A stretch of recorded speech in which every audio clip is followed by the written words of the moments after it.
Say real quick is we still have rules in place as far as masks, so we do request that you wear masks if possible. This room has limited capacity, and I think we're above the capacity right now. If we anticipate large capacity, we typically will book a different room, and I apologize because we didn't recognize that there would be this capacity tonight, but we're glad you're here. We're glad that you have interest in your schools, and we all love Medina schools, so we hope that tonight has that tenor. We hope that we all are here because we love the schools and we care for our kids, and we hope that we all have that mission. So we want to welcome you. We'd like to start the meeting with the Pledge of Allegiance. I pledge allegiance to the flag of the United States of America and to the republic for which it stands, one nation, under God, indivisible, with liberty and justice for all. Mr. Chambers, if you call roll. Mr. Hilberg. Ms. Pavlik. Here. Mr. Ross. Here. Ms. Parkhurst. Here. Mr. Skidmore. Here. Thank you. As we proceed through our agenda tonight, we have the minutes for the April 19th and the May 3rd meeting. By the way, we use a program called Board Docs. If you are on the internet, if you go to the school's website, Medina Bees, there's a program called Board Docs, and it has the entire agenda in it tonight. Toward the end of the agenda is the public participation. So I just want to make you aware of that. So again, we have the minutes. We have a first and a second. I'll make a motion to approve the minutes from the regular meeting on April 19th and the work session on May 5th. Or, I'm sorry, work session on May 3rd. I'll second. Thank you, Mr. Ross and Mrs. Pavlik. Any questions or comments? Hearing none, if you could please call roll. Mr. Ross. Here. Ms. Pavlik. Aye. Aye. Ms. Parkhurst. Aye. Mr. Skidmore. Aye. Thank you. At this point, we have the agenda before you. It's a consent agenda. Are there any additions, removals, or modifications to the agenda for tonight? We did have a couple things separated out. If there's anything else that needed separated, I don't think we do, but just pointing that out. I'll make a motion that we approve the agenda tonight. Second. Thank you, Mr. Ross. If you could please call roll. Mr. Skidmore. Aye. Mr. Ross. Aye. Ms. Pavlik. Aye. Ms. Parkhurst. Aye. Thank you. Mr. Sable? We have several items on here for Superintendent's communications. The first item I'd like to talk about is the portrait of a graduate. I'm going to ask Mr. O'Cole if you could put our graphic up on one of the screens. I'd appreciate it. It's attached right here to communications.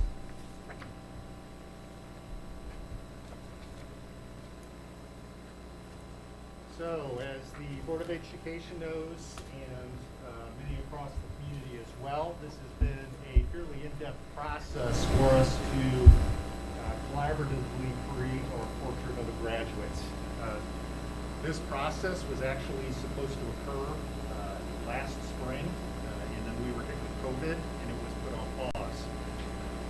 Once we got into the school year and got settled with COVID protocol and procedures and got our students back, we felt it was prime time that we got back to doing what we're here for, and that's education academics. So we jumped right back into the process. The meetings that we were going to hold in person were actually... Your mic. Sorry. The meetings we were going to hold in person actually turned into virtual meetings, which in talking to many of our participants was actually an advantage. We had 80 to 90 employees, teachers, classified staff, parents, students, business members, senior citizens partake in the Portrait of a Graduate Committee.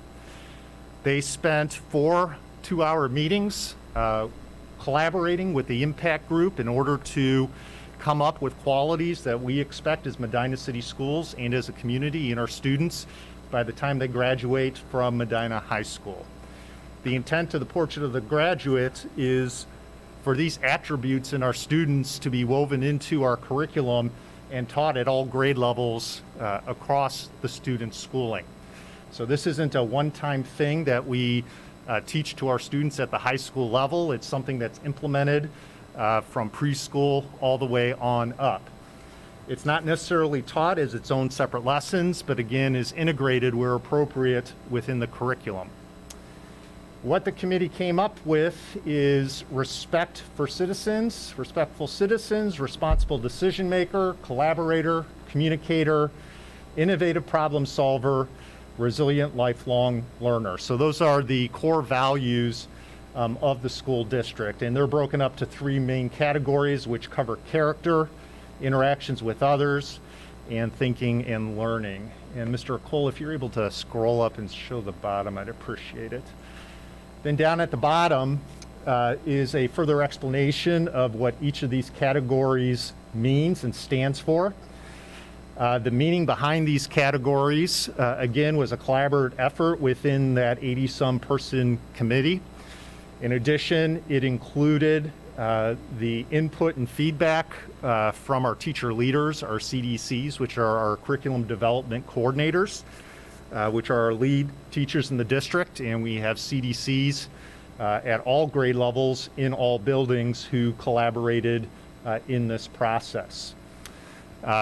With the cooperation of our staff, we were able to take the large amounts of information and expectations that individuals wanted to see in our students and condense it down into overall meetings that are more tangible, easier to understand, as well as implement within the curriculum.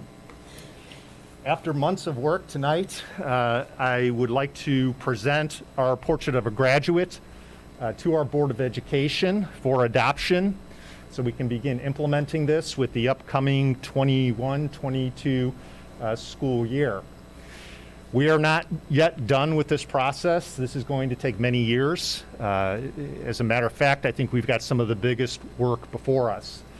And that's working with our teachers to actually integrate this within the curriculum. So we're not just developing children that have good academic knowledge, but they've also have good attributes to make them good citizens. We are also working on our strategic planning process, which this plays a role in as well. Our strategic planning process began approximately a month ago, right when we were wrapping up the portrait of a graduate. We've done surveys, and I'm happy to say that we've had over 1,200 individuals complete the survey. Those results go directly to the impact group, and we purposely set it up that way because we wanted to create an environment where anyone, whether it's a student, a staff member, a parent, a community member, felt comfortable submitting their thoughts, opinions, and information. The impact group is taking all that information and creating a report. And at this point, the survey just closes, I believe, last Friday. So right now they're working on accumulating that data, and we're hoping to have that data before the end of the school year. That data, along with the portrait of the graduate, is going to be utilized to develop our next strategic plan. A thing that I'm excited about with the strategic plan is two things. We're ahead of schedule. Technically, we have one more year of the current plan we're in. But with the implementations we've done to restore programming over the course of the last 5 years, we feel like we're ready to move on to a new plan. For me personally, as superintendent, what's so exciting about this plan is it really is taking the district a step forward in terms of looking at 21st century learning and instruction. So it's not only teaching our kids the academics, but preparing them for the new world that they're going to face, technology-wise, job-wise, it could be personal skills, you name it. With our last strategic plan, we spent a lot of the time talking about, we did several community meetings for that as well and had individual committees. And a lot of that conversation 5 years ago was really spent around programming that once existed in the district that was no longer there, and what people wanted to see back in place. And I'm happy to say, and we do give an annual report usually in June as to where we're at with the strategic plan, but many of those programs are in place. Expansion of electives across the district, middle schools and high schools, electives that are more career based, electives that are available for students of all levels of academics. We have middle school teaming returning to the middle school next year so that teachers can work in a collaborative approach with a smaller group of students to provide them with better guidance before they enter high school. In addition, down at the elementary buildings, we have decreased class sizes. Our philosophy was to have our smallest class sizes at the lowest grade levels. Statistically, the kindergarten through third grade are very important years for students' growth, thus the third grade reading guarantee. So we want to work towards smaller class sizes at the lower levels. And then they increase a little bit as we move up in grade level. And then when you're talking about a building like the high school, you have a little bit less control over class sizes simply because it's based on enrollment in classes. But I want to thank the board for the work that's been done over the course of the last 5 years. I really feel like as a district in a collaborative leadership style, listening to our community's feedback, we've really been able to move forward, and it's exciting to move on to the next phase in our implementation next school year. So hopefully next year we're looking at the end of COVID protocol, and really able to dive into the academics with our students. The second item I have for tonight, I'd like to introduce to the board as well as the committee. Tonight, I will be recommending a new Medina High School principal, Elisa Tadona. And Elisa, if you could just stand a moment so everybody can see who you are. Now, thank you, Elisa. Elisa went through a very rigorous interview process. We ended up doing, in total, I think 6 rounds of interviews. The initial round was a screening round where we had 32 applicants that we brought in to screen. That was followed by committee interviews. There were 2 committees which our candidates were interviewed by. One committee was teachers. The second committee was administrators, high school administrators, as well as high school classified staff. From that point, we had such a hard time selecting which candidates we thought were the best that we thought it was important to take more time in making this decision, so we added a round. We really wanted to know about the curricular background of our candidates, and we held a unexpected third round of interviews, which was run by our curriculum department and completely geared around curriculum initiatives, ways to move the high school forward, as well as PBIS, which is Positive Behavior Intervention Systems, here at the high school. That led us to a final 2 candidates, which hopefully you all had the opportunity to see those interviews live. Those interviews were run by a panel of our graduating seniors. All of the questions that our students utilized were submitted by community members, parents, students, staff, and we had so many questions we had to go through and look for common themes. So we broke the questions down into, and this is how many we had. I think we ended up with 15 or 16 common theme questions. In the actual interview, I think we actually had time to get through about half those because they were such extensive questions. The final round of interviews, and to be quite honest with you, this is one of the most important rounds to me. I'm typically not directly involved throughout the interview process. I did sit in on most of the process because of the level of this position and the importance of this position. But I do like to meet all of our educators that we're hiring into the district. So typically the last round is a sit down with me. And normally it's more of a get to know you and make sure that it's the right personality, the person is the right personality to fit within the building or within the district. I have a lot of faith and confidence in our administrators, our staff, and our human resources department. So the way I see it is once the candidates come to me, they're very highly qualified for the position, and it's more of a question, are they the right fit? What we did is Dr. Kwolek, myself, and Mr. Shields met with Ms. Tadona, and I gave her, I think, what I called a blunt interview.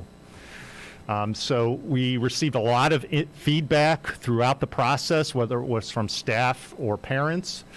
And we asked some of the harder, more off-the-record questions that normally wouldn't come up during a normal interview, because it was important to really learn the personality of the person that we were going to be recommending for the position and make sure they are caliber to be a B.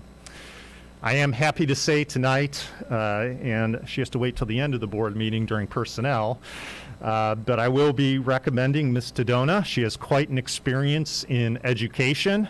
She grew up in New Jersey, spent most of her educational career in Virginia, where she was a teacher and an administrator.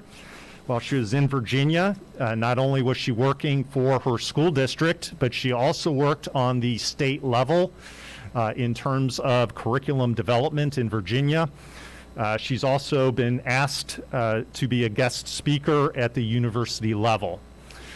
Approximately a year ago, she moved to the Ohio area, and finding a job during the COVID era, I have to imagine, was quite an experience. But she was determined to stay in education during her move to Ohio, and she ended up down at Columbus City Schools as an assistant principal.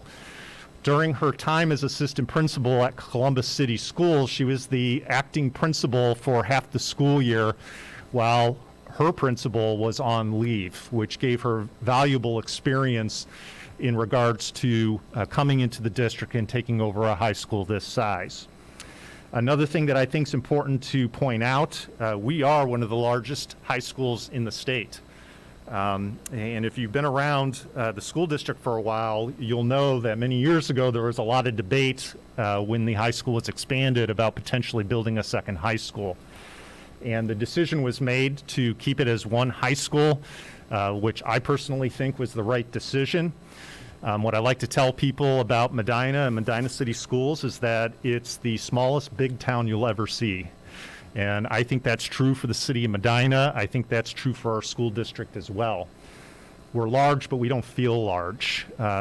There's a real caring feeling within the district. As we see tonight, people are invested and care about what's happening within our classrooms and within our buildings. And we work hard to collaborate, and we don't always agree, but we work hard to collaborate so we can jointly make the decisions that are best for our students. And I would like to pre-congratulate, of course it's not official until our board approves, Ms. Tadona, and welcome her to Medina City Schools. You are officially, in maybe about an hour, our newest B.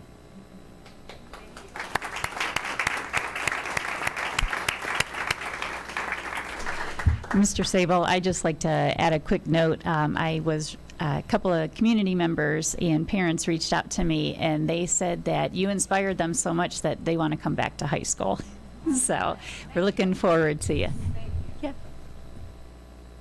And if you haven't seen it and you would like to see that final round video, it is available through our YouTube, our Medina City Schools YouTube page. So you can watch the two final candidates. The next item on the agenda, and my gut says this is why we have so many people here tonight, COVID and CDC protocols. Now, it's interesting when I put this agenda item on the agenda, and when I met with our board president, Mr. Skidmore, and Mrs. Parkhurst at the end of last week, because we sit down at the end of every week before a board meeting to review the agenda. And from Friday afternoon when we met to Monday morning, there were all kinds of changes to the protocols that were being released by the CDC and by the governor. So as many of you know, last week, I think it was Wednesday or Thursday, Governor DeWine had released that there was going to be a reduction in the restrictions with COVID protocol. I think specifically he spoke to the wearing of masks, and he gave a date of June 4th for the implementation of the second. Okay, June 4th is our last day of school. He gave the day of June 2nd as for the implementation day of those reduced protocols. The very next day, the CDC announced that they were going to implement similar types of procedures.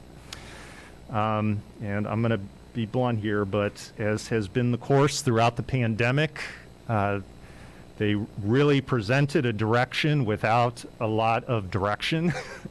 And I know that doesn't necessarily make sense, but they made an announcement, and then we were all left standing saying, okay, how does this impact schools? And there was no direction in terms of schools. Then this weekend on Sunday, I received an email from Governor DeWine, and in his email, he states that the reduction in COVID protocols does not apply to school districts. The message that I received from Governor DeWine, and I'm happy to share that with anybody, it's like a short paragraph. So there's not a lot of detail within that message. At the same time, this morning, I'm sitting down eating my Wheaties and watching the morning news and having my morning cup of coffee. And they've got the head of the CDC on the news who's backpedaling as well with their comments and had indicated that they intend to release some more guidelines to help businesses who are now struggling with what to do, as well as to help school districts in regards to the direction to go.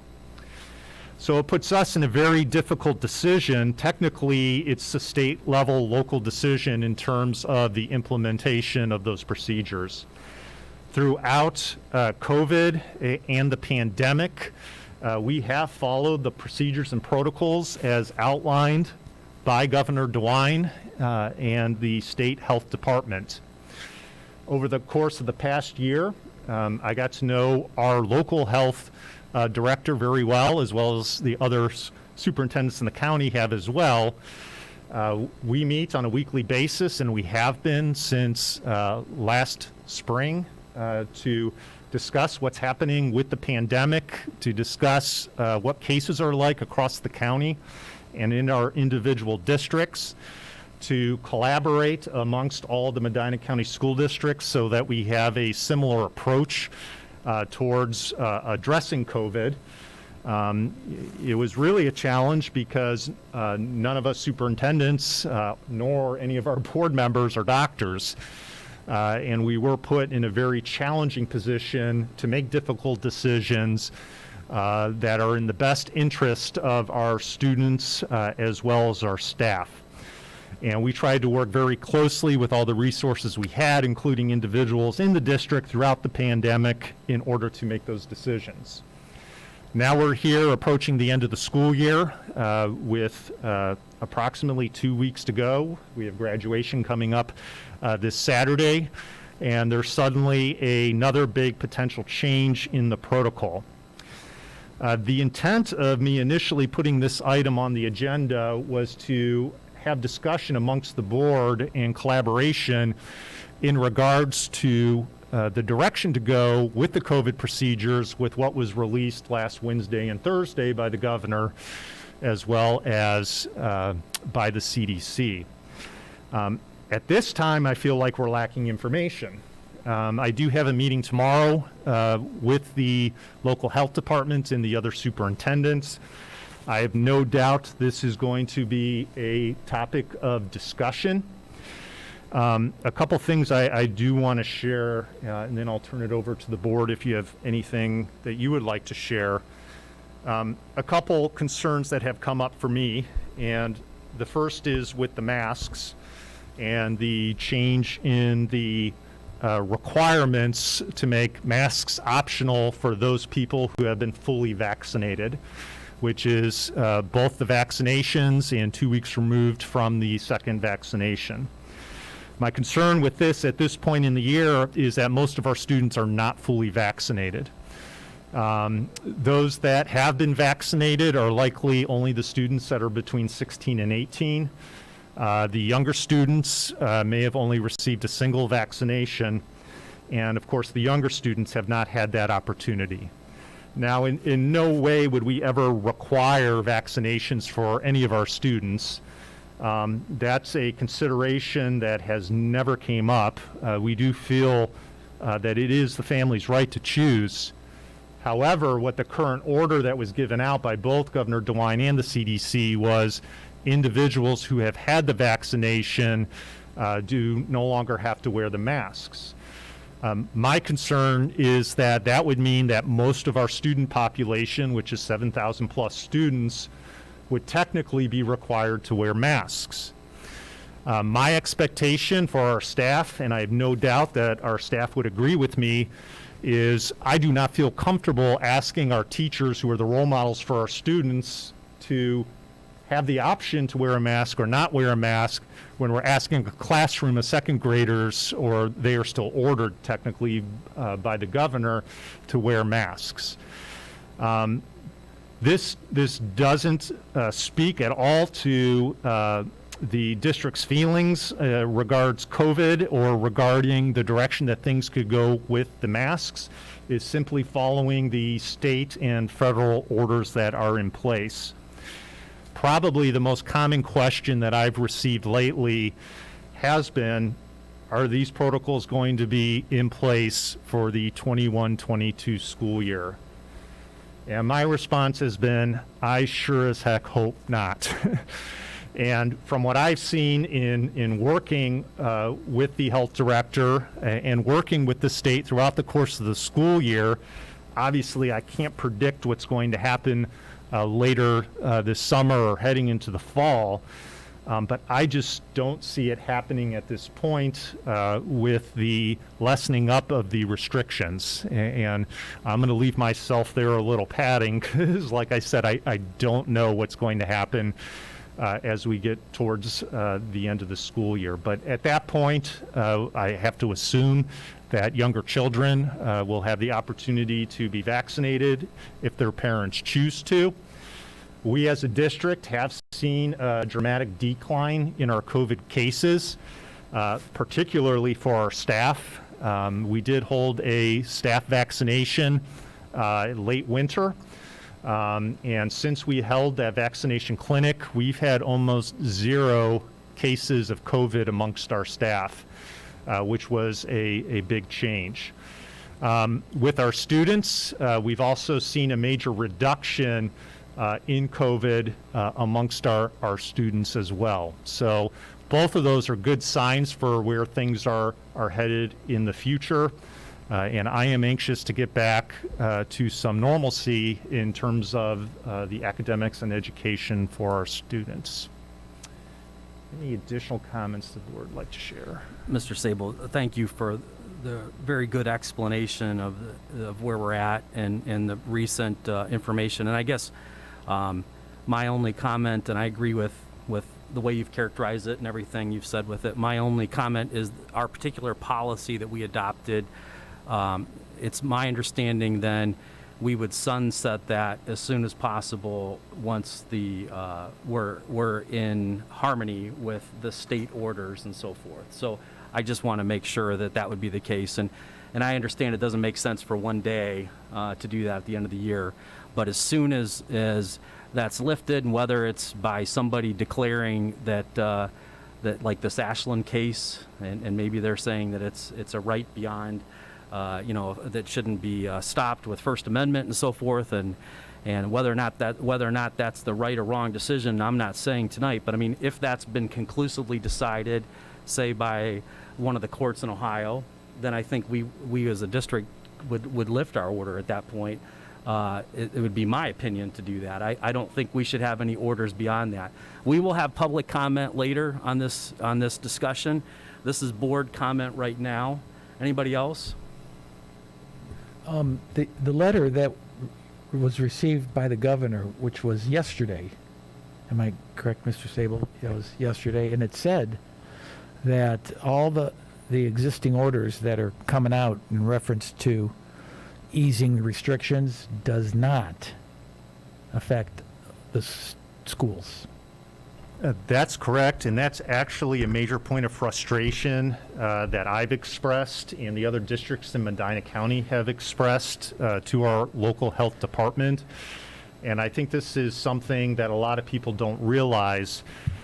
There were separate protocols put in place for school districts back in August than there were for the general population, and then there were for businesses as well. The CDC, as well as the state health department, along the course of the year has made adjustments to all of those requirements and protocols, except the ones set for school districts. And the school districts are right now operating under the original COVID protocols that were put in place in August that I would say, yes, are outdated and could use updating. But what it's led to is difficulty for a lot of districts in working with their community to explain why these things are still in place when we see those mandates going down in other areas. And the reason why is because the state hasn't done anything to address the original protocols that were put in place in August. We don't have, as Mr. Skidmore said, any intention of carrying protocols on any further than they need to be. We do rely on the professional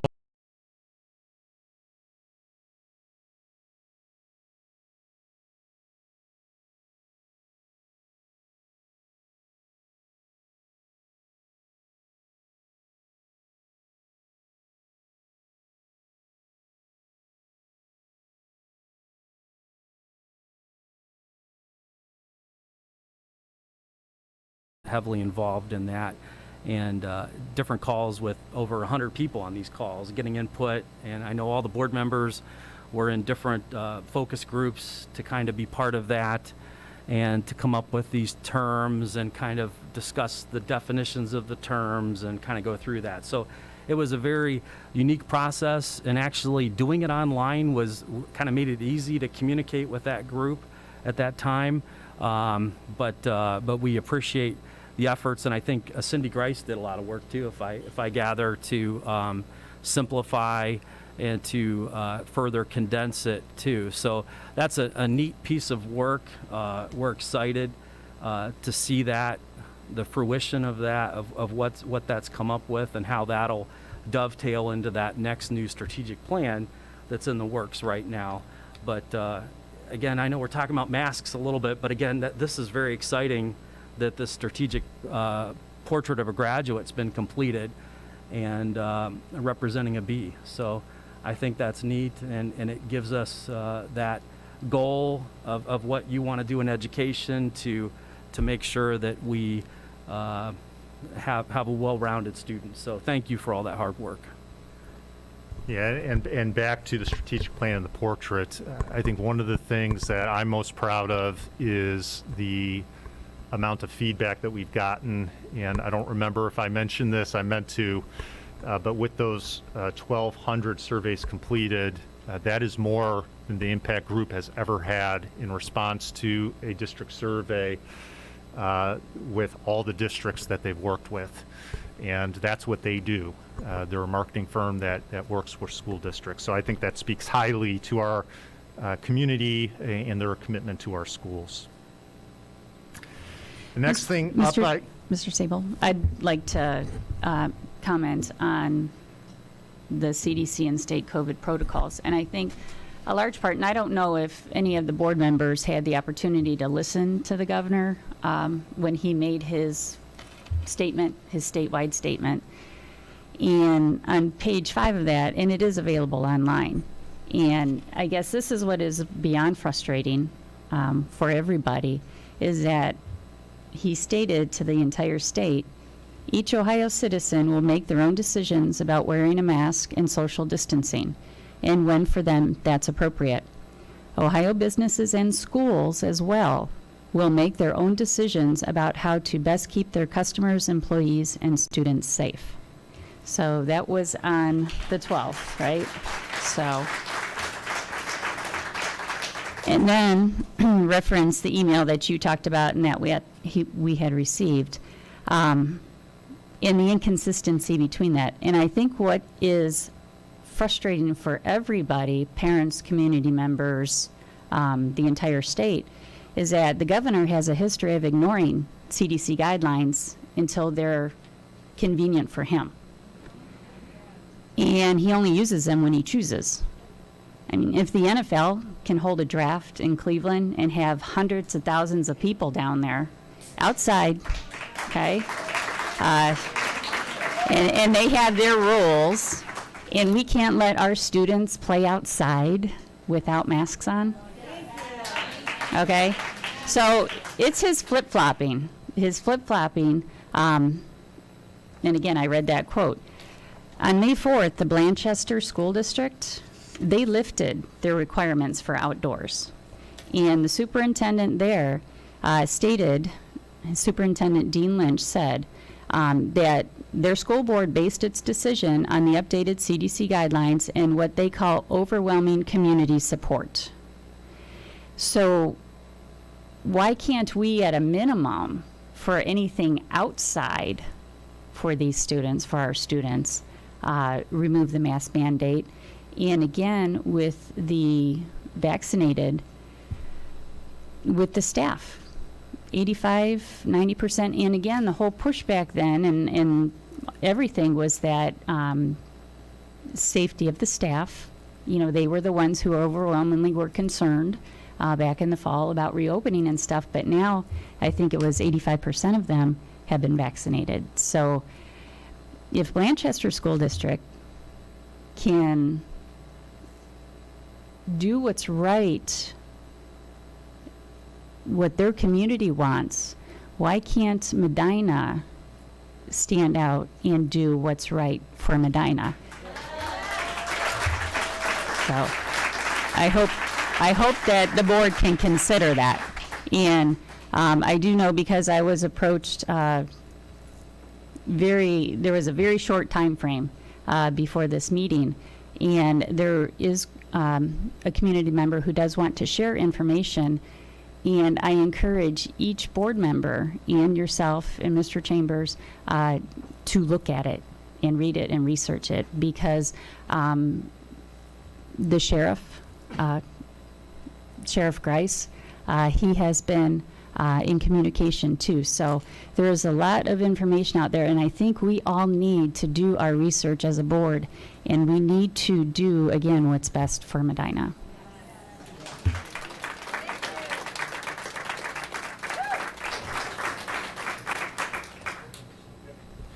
The next item I have up for tonight, if anything good is coming out of COVID, it is air conditioning in the district. And I know in my 5 years here, this has been a continuous conversation. We do have 3 buildings that currently do not have air conditioning. Claggett Middle School, Fenn Primary School, as well as half of Canevin, the older side of Canevin. Our intent originally, you may remember we started the discussion about a year ago about redistricting as well as our facilities, and had the state come in and take a look at all of our facilities and make recommendations. And the original thought was that at that time, we would address the air conditioning concerns in those buildings. We have been receiving federal funding, COVID funding called ESSER funds, and those funds can be utilized for anything COVID related, whether it's current expenses in order to meet the needs of the mandates, as to upgrades to facilities which have a direct impact on the spread of a potential virus and any virus as well. So what we've done with the majority of that money is we've utilized it for academics, which I think is the appropriate use. Our students have already lost enough in academics from last March during the time that we were online or in a hybrid model. So much of that money has been used to support the online programming that we've had. In addition, and this was presented at a previous meeting, we are offering summer programming and summer schooling for grade levels, both in person and virtual, which is going to be funded through that money. We have been told that we will be receiving an additional round of ESSER funds in the amount of approximately $3 million. One of the things that we can use those funds for is for HVAC systems within buildings because they act as air filtration as well as promoting air movement. So what we began looking into is the potential of putting air conditioning into our buildings that do not have them. We felt it was important to still take a conservative approach because we still do need to address the redistricting issue as well as the facilities that were identified by the state. So we are in the process of, after discussion with the board, upgrading the electrical work at Fenn. We already have window units ordered and are waiting for those to be delivered. We're also purchasing the air units at Claggett. So that's very similar to the setup that we currently have at Garfield Elementary. Garfield has had the air units for quite some time. Because of their location, the electrical capacity, and I'm not an electrician, but the electrical capacity can handle all those air units running, where at Fenn it just wasn't a possibility. So there's some pretty major and expensive updates to that building with the electrical wiring that's going to occur to allow that to happen. Over at Canavan, I do not see anything happening with Canavan in the long term. And Canavan is already in a good position to add centralized air to this half of the building that doesn't have it, because one half of it does have it. So we will also be installing and implementing the central air conditioning over at Canavan. Our goal is to have all of this done for the beginning of the 21-22 school year. I know Mr. Burkhart, our Director of Business Affairs, is working very diligently to make that happen. That is quite a challenge and undertaking, especially with the shortage of supplies that have been seen throughout the pandemic. But he feels pretty confident with the plan we have in place that we're going to be able to make that move forward, which is outstanding for our students and our staff. Not only provides a better learning environment, more comfortable learning environment for our students, but it also provides a safer environment where we're not in the position, or I'm not in the position, of closing a building because of heat. And I have, throughout the last 5 years, I've walked the building on days that it's been 90 degrees out and got one of those laser thermostats from our maintenance department and checked rooms. And we had rooms reaching 3 digits over at Fenn. I think Fenn was probably our hottest building. And I think it's because of its location and the way the sun hits. So I'm happy that the board is supportive of addressing this, and I'm happy that we have the federal dollars to do it, where we don't have to use local tax dollars to make that happen. Any questions about the air conditioning? And the last item I have to present is the high school graduation. I'm extremely excited for our graduation on Saturday. It's Saturday, 11 o'clock in Ken Duke Stadium. The feedback, the positive feedback that I've received about graduation being in our stadium has been overwhelmingly positive. Typically, we'd have it at the JAR down at Akron University. I think, especially for our students, they've expressed that it's something special to be able to graduate from home, especially after what they have been through during their senior year and missed out on so much. So I am thrilled that this is a win that we have to give them on Saturday. I am praying for nice weather, and from the last forecast I saw, it might be a little bit warm, but it should be dry. And I personally will take the a little bit warmer temperature over the rain. So I'm looking forward to our graduation, and I don't know for sure yet, but this could be the beginning of a new Medina tradition. One thing I did want to make the board aware of, as well as our seniors and our parents, and I think this was actually communicated already through a parent newsletter, but our intent is to move forward with the graduation ceremony as long as the rain is not out of hand. So if it's overcast, if there's a slight drizzle, we want to move forward with our students' graduation. And we have purchased ponchos if need be that we can hand out to attendees, but right now it looks like we're not going to need that. If the weather just isn't good and it's raining too heavily, we're not going to proceed, and we do have a rain date set for Sunday. So we're already at graduation. Thank you. Thank you, Mr. Sable. And now our treasurer. Thank you. The district bank balance decreased by $2.89 million in April to $77.48 million. This is $4.12 million below last year at this time. The general fund revenues were above last April by $68,000. The combination of real property taxes, personal property taxes, and property tax allocation funds account for this increase. General fund expenditures were above last April by $908,000. Personnel, benefits, purchase services, and other funding accounted for this increase. The sales tax fund balance is up to $4.08 million. The district spent approximately $139,000 in April, with the majority of expenditures on radios and Ken Duke Stadium scoreboard.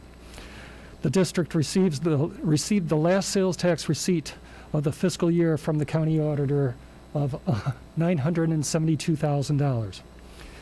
The recreation center capital fund balance is up to $245,000. The district spent $3,000 in lumber for the women's sauna. The city of Medina reimbursed the school district $12,400. The district has received $43,000 in investment income for April. The total collected for the current fiscal year is approximately $682,000 below last year at this time. Fiscal year 2017 was the last time the district has seen its investment income as low. The district has a general fund true days cash balance estimated to be 238 days. This is down from March by 16.07 days and below last year at this time by 23.36 days. Questions? Thank you. Appreciate it. Thank you. Now, for the 5-year forecast. I don't know if I've told you this before, but school districts are the only government agency in the state of Ohio that are required to submit and create a 5-year forecast. The forecast is created upon current information and a number of assumptions. The forecast is only good the day it is created. Changes made by outside forces will always be an influence in the forecast. There are 3 main sources of revenue that will be affected throughout the forecast. These sources are real property taxes, unrestricted grants and aid, which are school monies coming from the state, and investment income. The real property tax revenue fund looks stable as a result of the passage of the substitute levy in May of 2018, with the collection beginning January of 2019. The levy allowed the continuation of $6.6 million to the district. The passage of the levy allowed the district to continue to move forward with the strategic plan approved by the board in 2017. The School Foundation Fund has been placed on hold by Governor DeWine. The beginning of the biennium was based on the monies received in fiscal year 2019. As of May 2020, the governor reduced funding to the school district by $1.5 million for the remainder of the fiscal year. The district received funds based on this reduced funding at the beginning of this fiscal year. The state provided a partial restoration of funds, of these reduced funds, for the remainder of the current year. The district is assuming these funds will gradually be brought back up to the prior levels. Investment income of the district has been affected greatly as businesses have been affected by COVID. The federal government has responded by lowering federal funding rates back down to 0.05%. This reduction has made rates for the certificate of deposits that are purchased through the school district much lower, and together with lower cash balances will lead to lower investment income in the future. This reduction is reflected throughout the remainder of the forecast. The district assumes increases in expenses as the forecasts move forward. We assume personnel will remain within the district as the retirement systems increase the years required for retirement. Costs of tuition, utilities are all anticipating to increase. Supplies and material costs to the district are anticipated to remain steady but fluctuate. The plan provides additional academic opportunities for students K through 12. These opportunities are reflected throughout, or these opportunity costs are reflected throughout the forecast. If we go to line 7.02 of the forecast, it shows that the cash balance of the general fund and the substitute levy. As can be seen, the forecast shows the yearly reduction in the ending balances as programs and services of the strategic plan are implemented and as the effects of the COVID-19 virus and Governor DeWine's reductions and restoration take place. With the with the passage of the substitute levy in May of 2018, the district stated no additional funding will be requested until it is needed, as the district will be using the reducing of cash balances. The district estimates that it will not need additional funding through an operating levy until the last year of the current forecast, which is 24-25. The district is currently in the process of determining cost-saving measures in an effort to keep the request for additional funds through an operating levy to that 24-25 fiscal year. It is important to note that if cuts continue from the state, the 5-year forecast and any additional cost-saving measures will also be reviewed. Finally, with the 5-year forecast, I want to remind you that as we move farther from the current year, the ability to accurately predict outcomes becomes more of an educated guess. Thank God I'm surrounded by educators all day, you know. History of revenues and expenditures can provide a guide, but just as the past year has shown, there are plenty of outside factors that have made major impacts on even the best forecast. If any of you want to review the 5-year forecast and the assumptions, you could go to Medina City School District website. Under the department drop-down, click the Treasurer's Office tab, and we have the forecast, I believe, going back to 2015. Questions? I just want to say thank you, Dave. Dave, you've been with us, 7 years now, I think? I'm starting the 8th, yes. 8th year. And Dave has been very close to being spot on all these financial forecasts that he does for us. So we appreciate that as a district. It's important to have a treasurer who's very accurate, and Mr. Chambers is very good at what he does. And we appreciate the fact that we have projected balances in our account. We do know that at some point we're going to go out for a levy down the road, and that'll be a decision the administration makes with the board of when to do that. But at this point, that's very positive, so thank you. And our next part of the agenda is your part, right? Am I? Mine. Or the treasurer's action Yep. item? I'm sorry. That's okay. Go ahead. Yes, if it pleases the board, I'd like to recommend action item number 1. It's recommended the Board of Education approve the April 2021 Treasurer's Report. Item number 2, fund-to-fund transfers. It's recommended that the Board of Education approve the following fund transfers. We have monies going from the general fund to the Energy Transportation Fund. This is a payment of principal and interest on those bonds. We also have money from the Claggett Principal Fund going to the Claggett 6th grade trip. This is monies that are going to cover a refund to a individual in the community. Item number 3, supplemental to permanent appropriations. It's recommended the Board of Education approve the following 2020-2021 supplements to permanent appropriations. We have from the 071 fund, we have monies for a sales tax fund. That is to cover, gosh, I just remembered. Scoreboard? Scoreboard. That is to cover the scoreboard. It's like it's a fog there, John. I'm sorry. We have from the Hoffman Collins Scholarship, $15,000. That scholarship is going to be given out, I believe, tomorrow. We have a special fundraiser from the High school itself for $1,500. Transportation enterprise, you'll recall that the transportation department does work for outside school districts. They need a $10,000 addition because they're getting more work in. Claggett 6th grade field trip is because of the fund-to-fund transfer above. And then our ESSER 2 funds, this $1 million is to go so we could start the air conditioning that Aaron was talking about before. Then finally, item number 4, we have a then and now purchase order. It's recommended the Board of Education approve the following then and now purchase order. BSN Sports, they simply put the purchase order in after they put the order into BSN, so we have to have board approval because it's over $3,000. And the 5-year forecast, it's recommended the Board of Education approve the May 21 5-year forecast and the notes to comply with the State of Ohio Department of Education's requirement. I'll make a motion to accept the treasurer action items. I'll second. Thank you, Mrs. Pavlik and Mrs. Parkhurst. Are there any questions or comments regarding these 5 action items from the board? Yes. Oh, Oh, go ahead. Go ahead, Mrs. Pavlik. Mr. Skidmore. I do have a question, Mr. Chambers. The $125,000 you mentioned about the scoreboards, could you clarify which scoreboards?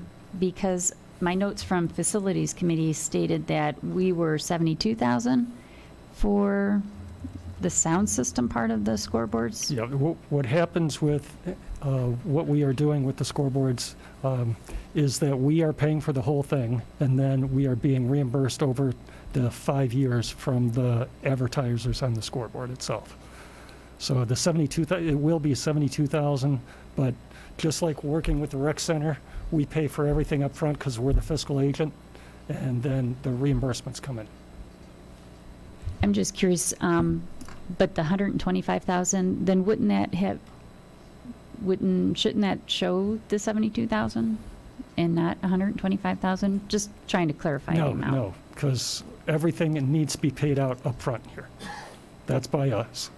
So when we're talking the scoreboards, we have to pay I believe it's what, 196 total or something for the scoreboards? Yes, 196,000. We need the 125,000 at this point, because the rest of it will be coming in the form of, I believe, labor itself. So, All right, thank you. Mr. Chambers, I did just want to clarify, when the board votes on the 5-year forecast, we are approving that it has been completed. We're approving that the the 5-year forecast has actually been performed and completed, not the actual numbers that are in there, but just that we've gone through the process of completing the 5-year forecast, correct? You're approving that the forecast is best as the day that it's created, correct? Right, okay, Yes. thank you. And then just, Mr. Skidmore, real quick, are we going to do board communications? It seemed like we skipped over that. Oh, yeah, I apologize. Okay, that's okay. We'll do it right next then. Okay, thank after you. this. Yep, sorry about that. That's okay. Okay, so now we go to the public, unless anybody else has any other questions on these items. So it's just related to these action items by the treasurer. Now we open it up to the public. If there's anybody, stand up. If not, just on these items, not the other stuff. You want to talk about the forecast or the... Oh, okay, I'm sorry. Yeah, we'll have another opportunity later. Hearing no questions from the public on that, if you could please call roll. Ms. Pavlik? Aye. Ms. Parkhurst? Aye. Mr. Ross? Aye. Mr. Skidmore? Aye. Thank you. Let's do the next part, and then we'll jump back to that. Item G, we have a waiver of conflict of interest. You already talked about that, I believe. It's regarding a tax appeal with a firm that... Go ahead. I did not talk about this at all, Okay. but I will get to it. It's recommended the Board of Education approve the waiver of conflict of interest and consent to exclusive representation for Critchfield, and Johnson to represent LMZ Restaurant Group regarding the complaint against valuation of real property filed by the Board of Education for the property located at 2809 Pearl Road, Medina. This is Critchfield represents the school district, and we also have our law firm of Peters Khalil and Markakis, who represent the school district for valuation purposes. And they both, Critchfield was asked by LMZ to represent them, so in order for Critchfield to go with their representation, they have to get a waiver from the school district. And in doing so, we are basically allowing them to work with LMZ. Okay, I'll make a motion that we accept this action item.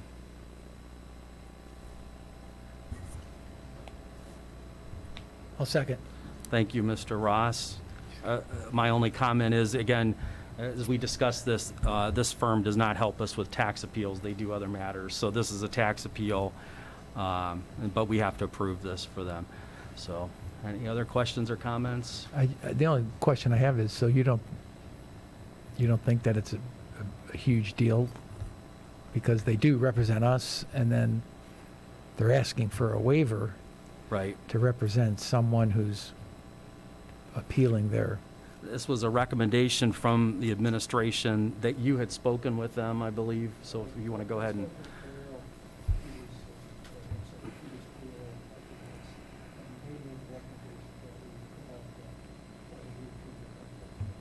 Is like, what if we said no? Then what? Well, then you would have Critchfield, and Johnson not being able to represent LMZ, And which, the entity that's contesting their taxes would have to find somebody else. they would have to find somebody else. By the way, I don't think on a yearly basis we send Critchfield a lot of money. I think we use them for some one-off things. I know they reviewed the cell tower for us, and they've been pretty reasonable with helping us in those matters. So they're not our typical firm that we're paying on a monthly basis for matters. You know, we have other firms that you typically are involved with. So I just, Okay, so you know but, that. But is it? I mean, is it common for this to happen in school districts? Oh, yes. It is. Yes, it is. Where they ask for. Because, I mean, we have, I believe it's 7 or 8, 9 different legal firms that we deal with, so yes, it is. And as Rob said, they do not represent the school district in valuation matters. Khalil represents the school district in valuation You're matters. saying they do not represent us in the valuation. Correct. Okay. Okay. If there's no further comments or questions from the board, any questions or comments from the public over this waiver of conflict of interest? Go ahead. Please come up to the podium and state your name. You have a total of 3 minutes. My name is Megan Pro. I just wanted, we couldn't hear in the back a lot of, I heard there was attorneys and stuff. Could you just repeat what the item that was being motioned for approval? Let me do it. What this is, when somebody contests their taxes, when they don't agree with the value of their taxes, they can file an appeal through the county with the Board of Revision, and then you have a lawyer that represents you. So this is a restaurant on North Court Street that changed hands before COVID, and so they're appealing their taxes. It transferred for, what, $900,000 or something, and they're appealing their taxes. So they went and hired the Critchfield law firm, and then because the district decided to be involved in it, then Critchfield had to withdraw or do this conflict of interest. So I believe that's why this is before us. So it's a routine thing, but again, we haven't seen it all the time, but it can happen. Okay, could you explain, can I ask a follow-up? Could you explain then, what the responsibility of the school board in this matter? I know you kind of touched on it, but I'm not clear on. Well, sometimes when people file tax appeals, the school district, 85% of the money that's paid for taxes goes to school districts. So the school districts hire counsel, and our typical counsel is Carrie Khalil, and they go and they represent the interests of the taxpayer of the district at those hearings and say, no, the property should be worth more. And then the taxpayer who wants to lower their taxes, they have a hearing, and there's 3 people part of the hearing. There's the auditor's office, the treasurer's office, and the commissioner's office.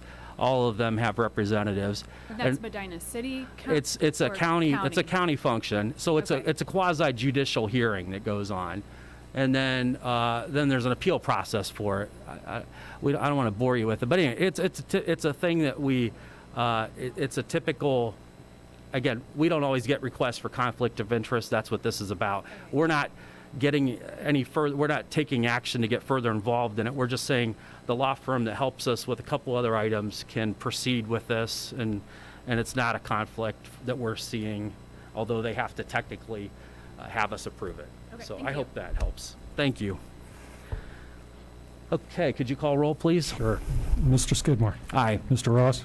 I'm going to vote no, because I'm going to be cautious on this one. Ms. Pavlik. Pass. Aye. And Ms. Parkhurst. I'm abstaining because the attorney on this letter is the president of the board at my place of employment. Okay. Thank you. So I don't think that passes then, correct? I don't think it does. Okay. All right, on to the next item. And I've lost my place in the agenda here. Oh, back to board comments. Mrs. Parkhurst? Yes, thank you, Mr. Skidmore. Yes, I just wanted to share with the board that the policy committee had met a couple of weeks ago. We are planning on meeting again in June. I believe there's some new policies that we're going to be taking a look at. There are some policies here for approval on the agenda that we approved for first reading at the April board meetings. So we're hoping to have those approved this evening. The curriculum committee, Mrs. Pavlik and I met, I guess it was last week already. Yes, and talked about the portrait of a graduate, and Mrs. Pavlik can fill in some other things that we talked about. Now I'm drawing a blank. But it's always very productive, and it's great to have those parents and community members on our committee to have that discussion and see what's going on. And then I just wanted to thank the administration and Mr. Sable and his staff. I'm excited for the air conditioning. I know it's been an issue for a long time, and it'll just be really great to be able to have air conditioning in all of those buildings when in the fall. It sounds like we're going to make that target, so that's exciting. As well as the portrait of a graduate, we haven't addressed that we actually completed our last strategic plan early, correct? That was a 5-year strategic plan that we actually completed early, and now that's why we're getting started with the new portrait of a graduate and the next strategic plan. So it's exciting. We are moving in the right direction. It's a really exciting time here in the district. So thank you for all your efforts. I have two things. One is it's very refreshing with the portrait of a graduate process. We had, with the community, Mr. Sable and his staff, with the students taking part, and the number of people on that survey. It's very refreshing to see the number of folks that are interested in the school district. And as Mr. Sable pointed out, I think that's a good thing, and I think we're definitely moving in the right direction. We're all on the same team, and it was shown during this process. So I want to thank everybody for participating in that. And it was very refreshing. So then the other thing is I just want to welcome Mrs. Lissa Tadona as our new high school principal. Welcome. Mr. Skidmore, I just wanted to follow up with the curriculum committee. There was a survey taken, and there were a number of students who were actually were interested in having a cooking class brought back, how it used to be like home economics when we were in school. Not so much interested in the sewing part, but but the cooking part. So I thought that was very interesting and intriguing. And Mrs. Cassidy, I think we're going to look into that, correct? Yes? Perhaps calling it more of like a family consumer service type title to that. Senior Awards is going to take place tomorrow morning at 7:30 a.m. It's going to be available online after, because it's going to be taped, correct, Mr. Sable? Yes, okay. June 3rd is going to be 8th grade recognition and the 5th grade promotion ceremony that the principals were working on, figuring out how best to do that. And also, too, the middle school principals are working on an orientation video for incoming 6th graders. So I think that's going to be a really good thing that they can always reference back to. Because, again, when you leave elementary school and middle school can be pretty intimidating. So I think that videos is going to be a great idea. And then the summer school The K through 3, the invitations went out for that. It's going to happen June 14th through July 1st. And that information for the other grades, Mrs. Cassidy, correct me if I'm wrong, that's on the website, correct? Under the curriculum department tab? On the front page of the website. Okay, in the scrolling part, the summer school information. So if any parent is looking for that. And then facilities committee met, and we talked about the air conditioning units. And it was interesting because when we were talking about the 5-year forecast and how it all ties together and potentially redistricting now that we can, we're looking to, because there still is a need to address the quantity of students and how they are distributed through our different 7 elementary schools. And that is why the facilities committee thought it was prudent to go with the window units as the immediate and the least amount of money to be spent, considering that we may end up without an elementary building down the road. But what I thought was a great idea was the shelf life of those air conditioning units. Mr. Burkhart had mentioned is they can go anywhere from 5 to 10 years.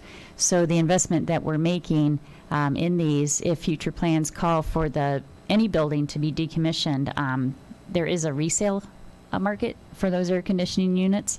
And also too, though, it's going to solve the problem of the air conditioning or alleviate it, at least until we can get through our redistricting efforts and see where we're going to go. So just wanted to update the board on that. Thank you, Mrs. Parkhurst. I'm looking forward to graduation this week, and I appreciate all the work Dr. Kwolek. Mrs. Pavlik, I apologize. We're looking forward to graduation this week, and I want to thank Dr. Kwolek for all her hard work getting ready for that and for the great job she's done this year as principal.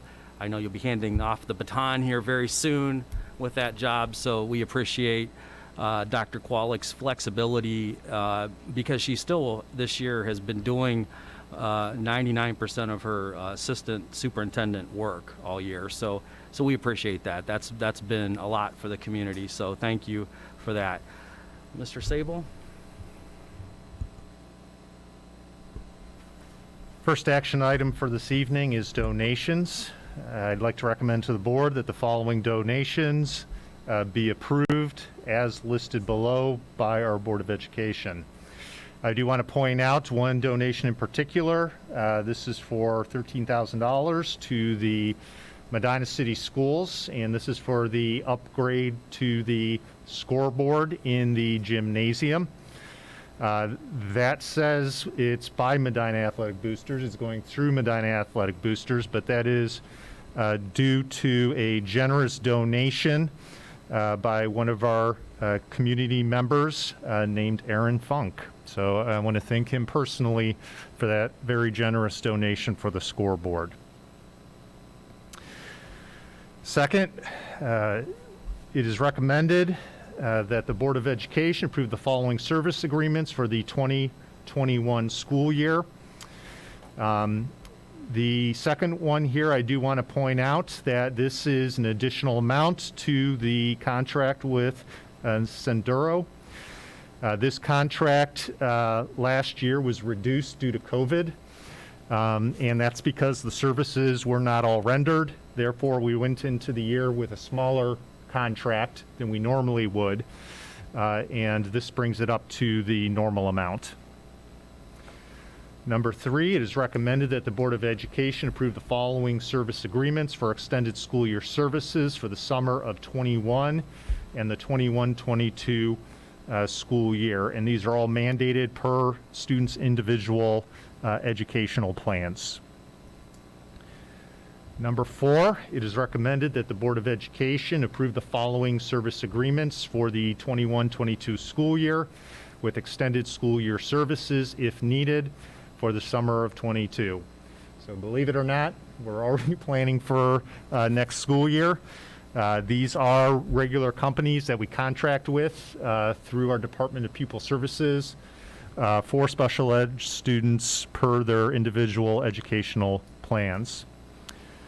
Number 5, it is recommended that the Board of Education approve the Juvenile Detention Center Program Agreement between the Medina County Juvenile Detention Center and the Medina City School District for the Medina City Schools to provide educational services for students at the Juvenile Detention Center commencing June 7th, 21 through August 6th, 21.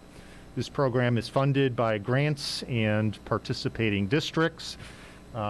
Ms. Padlock, thank you for the email today, but this is for summer services, not for next school year. So an extension of the current services. And number 6, it is recommended that the Board of Education approve the service agreement between the Medina County Juvenile Detention Center and the Medina City School District. When executed, will allow the Medina City Schools to provide educational services to Medina County students who are confined to that facility commencing August 13th, 21 through 22. This is for the following school year. And just for our audience here, we operate the school within the Juvenile Detention Center for the entire county. So those are our teachers at the Juvenile Detention Center. If a student is placed there from another district, those costs are shared amongst those other districts. So we do not pick up the full cost. It's dependent upon enrollment. Number 7, it is recommended that the Board of Education approve continuing for 1 additional year the photography contract with Life Touch Studios for the 21-22 school year. This is typically a 2-year contract. Due to changes with Life Touch, we want to make sure we have flexibility next year, so I'm recommending a 1-year contract. Number 8, it is recommended that the Board of Education approve the service agreement between the Educational Service Center of Medina County and the Medina City School District for the 21-22 school year. I'd like to point out that this contract is only for services that we need entering into next school year. If additional services are needed as we enter the school year, we will come back to the board for another recommendation. Number 9, it is recommended that the Board of Education approve the resolution permitting the Medina City School District's membership in the Ohio High School Athletic Association for the 21-22 school year. This is a yearly resolution to be a part of the statewide Ohio Athletic Association. One thing I do want to point out that is different this year is the Ohio Athletic Association is charging school districts $50 per sport that participates in the Ohio Athletic Association.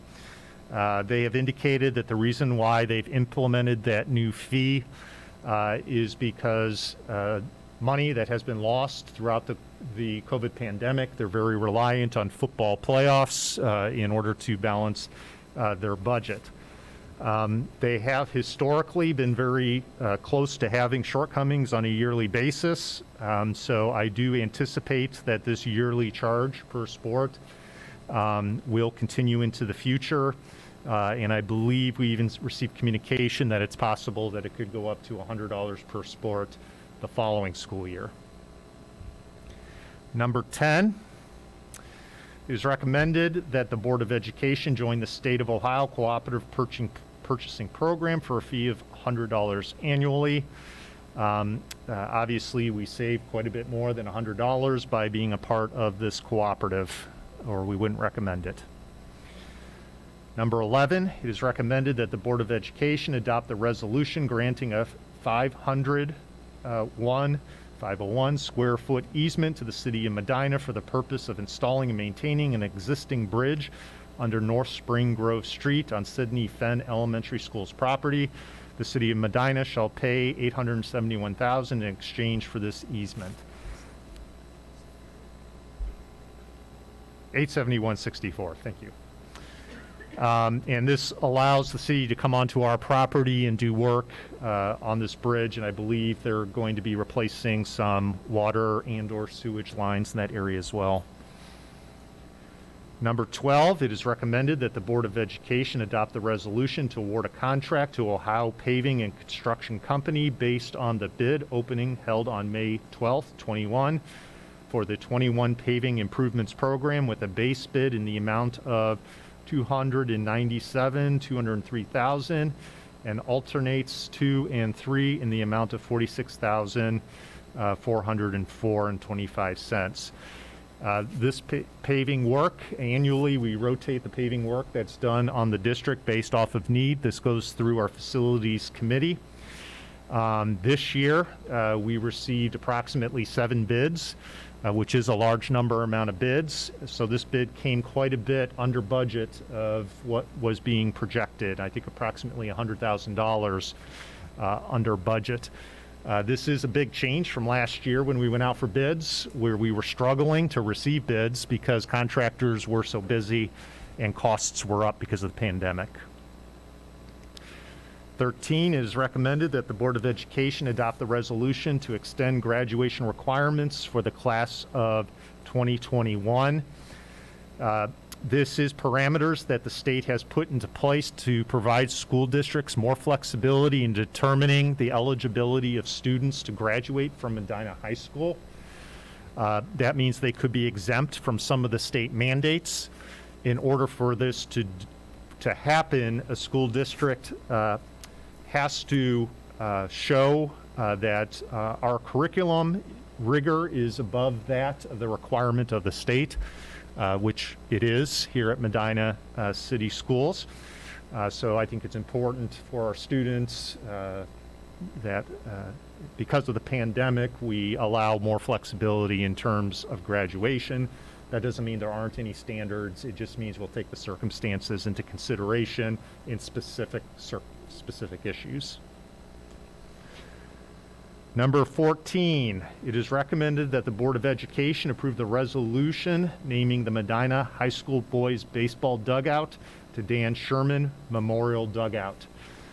This did go through board policy, our district naming procedure. Anytime we have a facility that undergoes a naming, such as Ken Duke Stadium, it goes through a committee, which includes staff, community, and also board members, and this was approved at a committee meeting. Number 15, it is recommended that the Board of Education accept the Armstrong Cable Track railing renewal with new artwork per the City of Medina City Schools Recreation Center sponsorship agreement. This is not adding new advertisements to the railing on the indoor track. It is updating 2 of the advertisements that are currently there, and this is being presented to the board because it is a joint facility. So the city and the district each has a say in these advertisements. Number 16, the following bylaws and policies are being presented for a second reading per board policy. It is recommended that the Board of Education adopt the following bylaws and policies. The vast majority of these are simply updates due to changes in legislation. All of these bylaws have been vetted by the policy committee. In addition, they were presented for a first reading at our previous board meeting.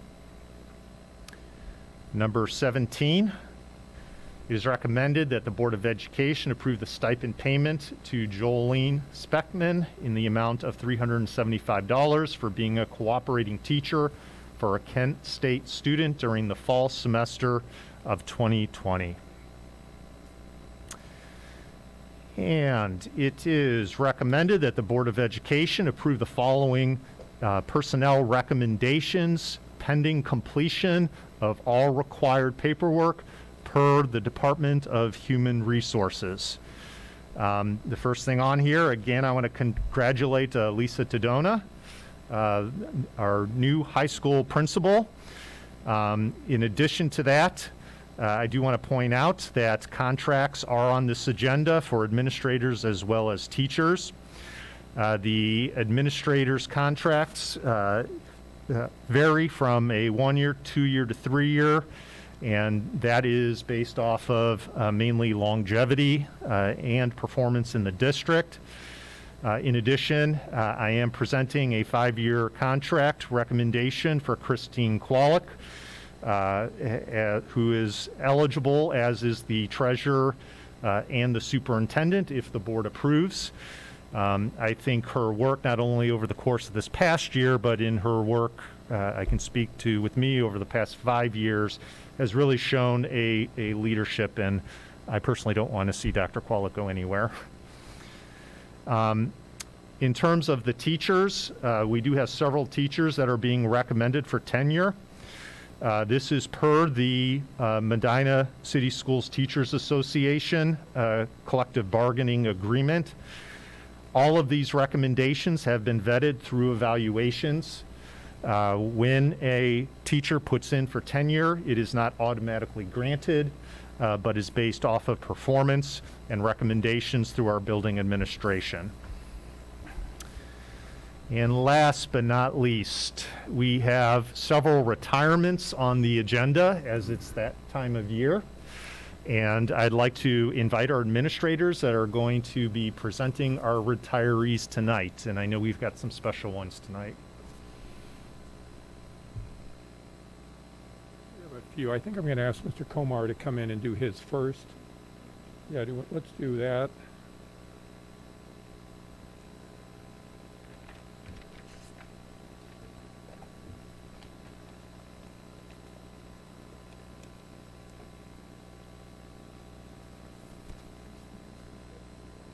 Mr. Komar, I'm going to let you start because Dr. Kwolek and I are going to share the high school, and then Mrs. Grace and I are going to share the last one here tonight. So I'll let you. Good evening, everybody. I get to come back again to talk about an awesome staff member, Miss Jean Petruselli. Jean is retiring from Medina City Schools in Sidney Fenn after a 35-year career in education, and 32 of those years have been spent in Medina City Schools. Jean was hired by West Florian, and she was to teach special education after having served in the same role as a long-term sub the previous year. As soon as Jean was hired, the special education unit moved from Heritage to Fenn, where Jean would spend a majority of her career. Her first 7 years consisted of teaching special education until she decided that she wanted to change, and she took a job teaching PE at Ella Canavan. The next year, a job teaching PE opened at Sidney Fenn, and Jean returned to Fenn for a 25-year stint in PE that also included a 3-year stint where she was shared between 2 buildings. Those years, Jean worked at both Fenn and Garfield Elementary. The great thing about watching Jean teach PE to elementary students is you can't tell who's having more fun, the kids or Jean. At Fenn, Jean is well known for her annual kickball tournament and also for her extraordinary abilities to plan retirement parties and MC all of those fun events between staff. Each year at Fenn, I get the honor of talking to graduating seniors, students who have attended Sidney Fenn Elementary. One of my favorite questions to ask them is, what events or clubs did you participate in that took place at Sidney Fenn that you want to carry on for a long time, things that stood out to you? And without a doubt, people talk about Jean, talk about the kickball tournaments, talk about, what place they came in, whose team they were on, and this happened 5, 6, 7, 8 years ago, So Jean's legacy at Sidney Fenn, she has worked with over 18,000 students and has had a tremendous mark on each of those students within the classroom and the gym in Medina City Schools. She oftentimes wears a sweatshirt that says JTGT, just the gym teacher. But she is way more than just the gym teacher to all of our students and the staff at Sidney Fenn. Jean has thought about retirement many times in the last few years, but we've always been able to talk to her and get her to stay one more. But this year, Jean is really going to retire, and someone else gets to plan her retirement party. So we congratulate Jean on an awesome career. We're going to greatly miss her, but we can't wait to celebrate her as well.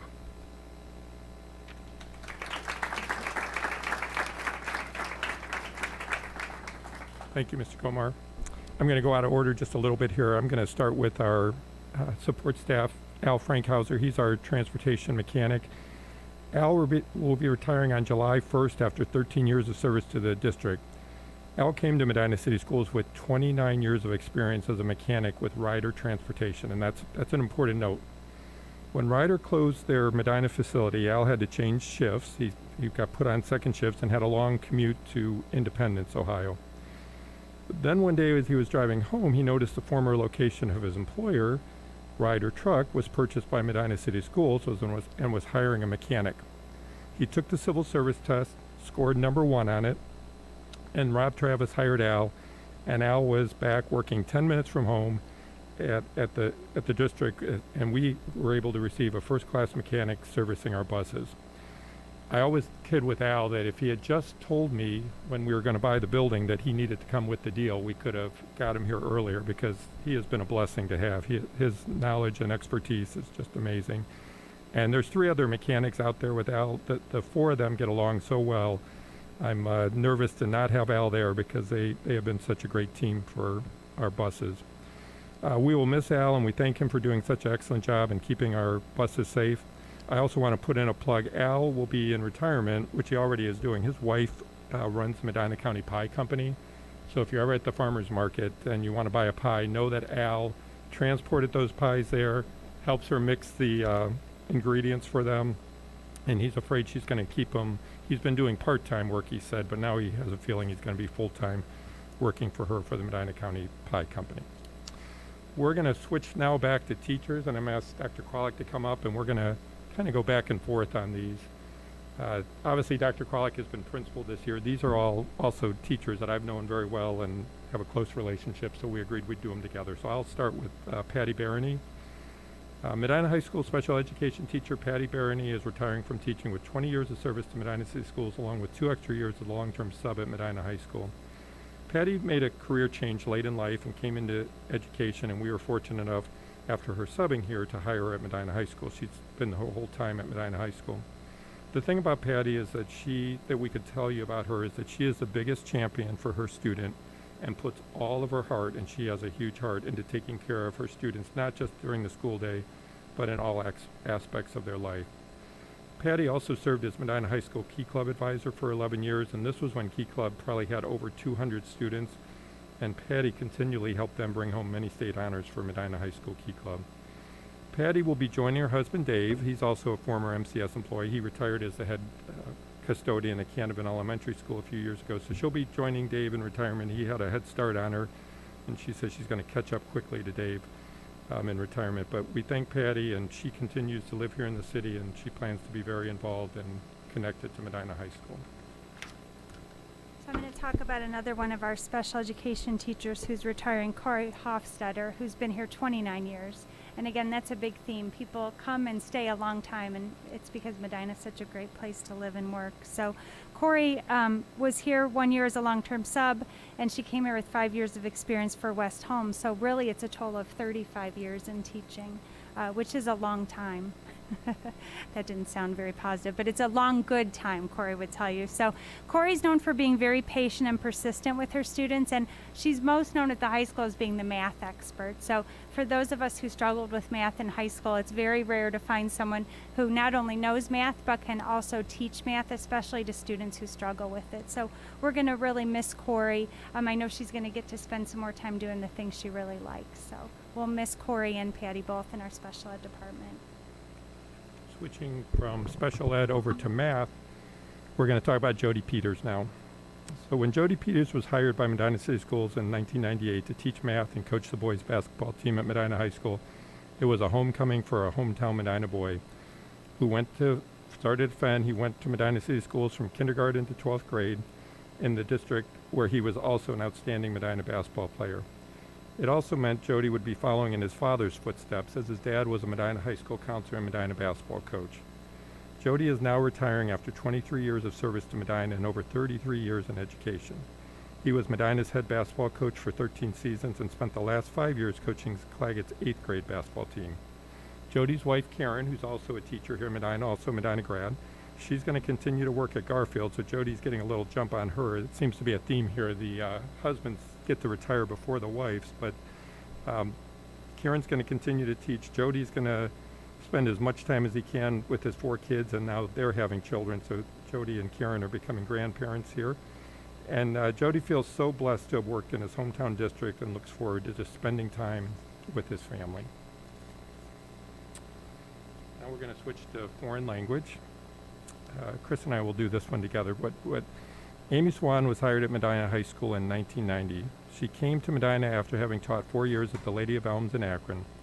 Amy immediately started a Latin club at Medina High School that remains active today under her leadership. She has also served during her time at Medina High School as Foreign Language Department Chair and the National Honor Society Advisor. She was the winner of the District Distinguished Service Award, the district's highest honor in 2003. Her students consistently score far above average in the National Latin exam, and she has been described over the years, and Chris and I are going to do these together. We have a whole list of things that people said about her. Oh, I thought we would. Guess we're going back and forth. I guess she's well organized and well spoken. Amy's a person of very high standards and expects that of her students too, and she's very hardworking and excellent intellectually. These are big words, Jim. She's really smart. All right.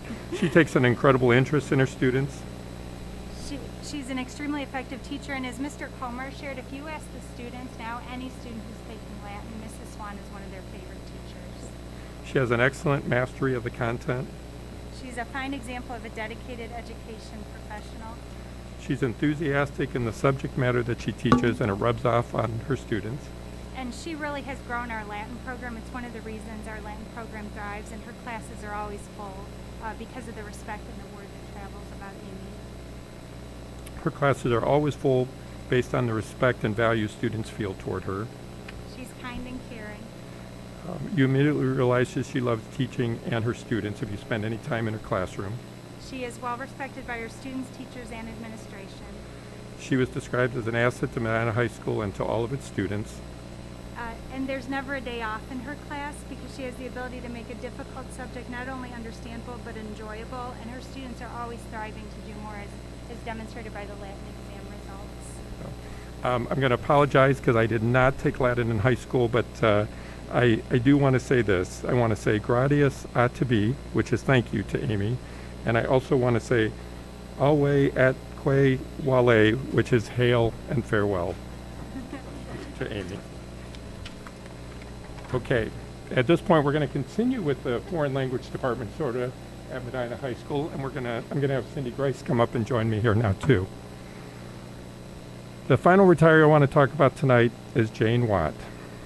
In May of 1982, Jane Burden reached out to Medina High School principal Augie Rios, interested in an open French position here at Medina High School. In her initial application, she mentioned that her strongest point is an enthusiasm for teaching. In July, just 2 months later, Mr. Rios hired Mademoiselle Burton, who had already been teaching French for 4 years at Ashtabula High School. So she came here as a veteran, 4 years experience. Mr. Rios completed her first evaluation that first year she taught here at Medina High School by stating Jane is especially strong in motivating students, and she is always willing to help wherever there is a need in the school district. Remember that comment too. 39 years later, Principal Cindy Grice will tell you that Jane Watt still has that unmatched enthusiasm for teaching, and I will tell you that Jane is still willing to help where needed. Even when you call her after she's been teaching French for 29 years here at Medina High School and you say, Jane, I need a huge favor. I know you have a 1-8 license in elementary education and you've never used it in 29 years. But what would you think about moving to Wade Elementary School to teach first, 5th grade, and then 4th grade based on having that 1-8 license? 10 years later, Jane Watt has mastered elementary school as fluently, proficiently, and as impressively as she did teaching French at Medina High School for 29 years.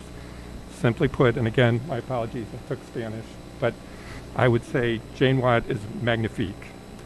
Cindy's going to add much more about Jane, and I have one story at the end in case you don't know. I don't want to steal that story, but I'll let Cindy take over. I need Jane to come up so I don't cry at this, but it is absolutely a pleasure to talk about Jane and the amazing impact that she has had on so many students throughout her career in Medina. whether she was at the high school teaching French or teaching elementary students to love reading. Sorry. Jean's passion for making a difference shines every day.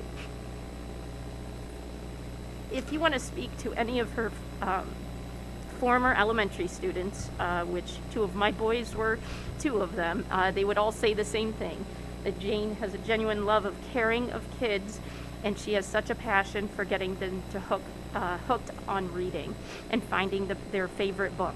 We actually joke in the office if another Amazon box shows up, it's usually for Jane, and we'd like to refer to her classroom library as Barnes and Watt. She's the first one to stay after school every day. In fact, she was doing that today, and then offering to tutor her students throughout the summer as she is continuing to do this next summer. And as I said earlier, I feel like the luckiest parent of all to have had both my boys have the privilege of having her as a teacher. It was this fall, and my son, who is now a freshman, I had a car full of smelly boys coming home from football practice, and they were talking about their favorite teacher, and unanimously it was Jane Watt. As much of an inspiration she is to kids, she equally inspires her colleagues and is always striving to know the latest research and tips to improve her craft. Jane's always the first to jump into a book study where she's known to read the book not only once, but 2 or 3 times to greater understand it. The first to sign up for a workshop, and even last week attended a 3-hour voluntary reading training after school just to hear what the latest research is, and that is a month before she retires. Jane is here tonight with her husband Mickey, who is a retired Medina High School teacher as well, and to join us for not only her retirement, but also a special recognition. Jim Shields and I did some digging, and Jane currently stands as the longest serving teacher in Medina City Schools. She was hired 39 years ago in Medina and had 4 years prior to Medina for a total of 43 years in education, and I think we should give her a huge round of applause for her commitment.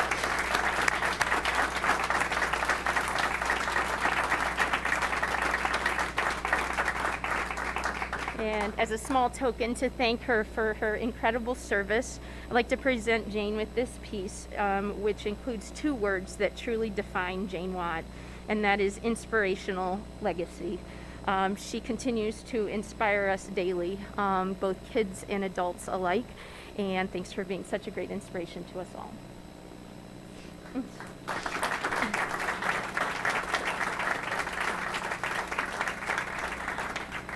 I just want to say it's been such a privilege and an honor to be part of Medina City Schools. When I came, I believe Mr. Skidmore was a freshman, and Jim was still in high school too, and he's forgiven me for all those hall passes I asked him for. But how lucky can I be? I left Medina High School, a place that is so, so dear to my heart, and I can't believe that I found a second school that I love just as much. So thank you so much. Thank you to Jim, who found a place where I could flourish rather than fail after all those years of teaching high school. And thank you to Cindy, who has recognized and nurtured my strengths and overlooked my weaknesses and made me such a better teacher. So thank you all.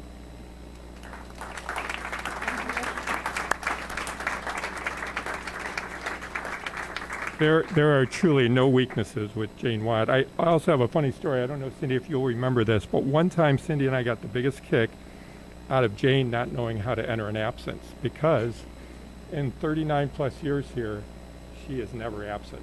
And so when she finally had to enter one, she had no idea how to do it, and Cindy and I got the biggest kick out of that. So not only an amazing career, but she comes to work every single day and is spot on, 100%, giving it all to her students. And then Jane mentioned she was here when I was at high school. Jane, this is bittersweet because you are the last high school teacher for me that I could still say I had a high school teacher work here as being an employee now. So I'm very sad to see you go. And you know I've tried how many times over the years to keep you into one more year. But I think we agreed at the beginning of this school year this was going to be it. And I just can't thank you enough. There is nobody who is a bigger class act and a finer educator and just a good, decent person and wonderful for kids than Jane Watt. Thank you, Jane.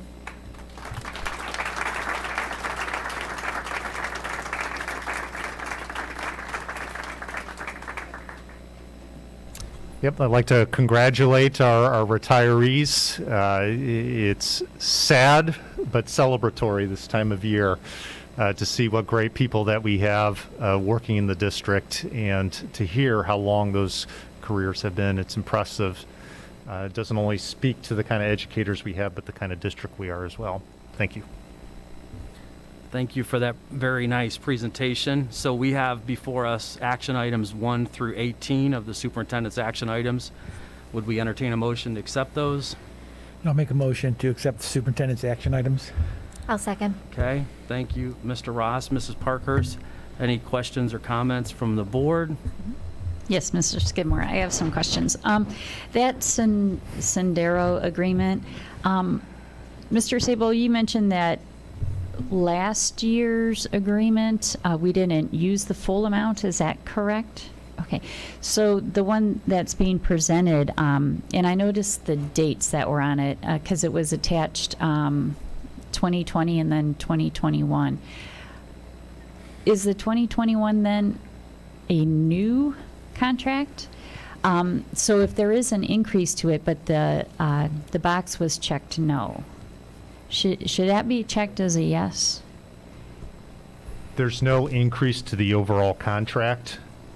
We didn't pay the full contract this past year because of COVID, so we had to add the additional amount on.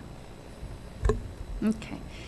So it says maximum total amount to be paid under this contract was $400,000, and that was dated in May of 2020. And then the amended one says maximum total amount to be paid under this contract is $500,000, an increase of $100,000, and it's dated 5/21. So I guess I was just I wasn't sure if that was clear or it would pass an audit test. Mr. Chambers? I don't think the auditors look at the our service contract per se.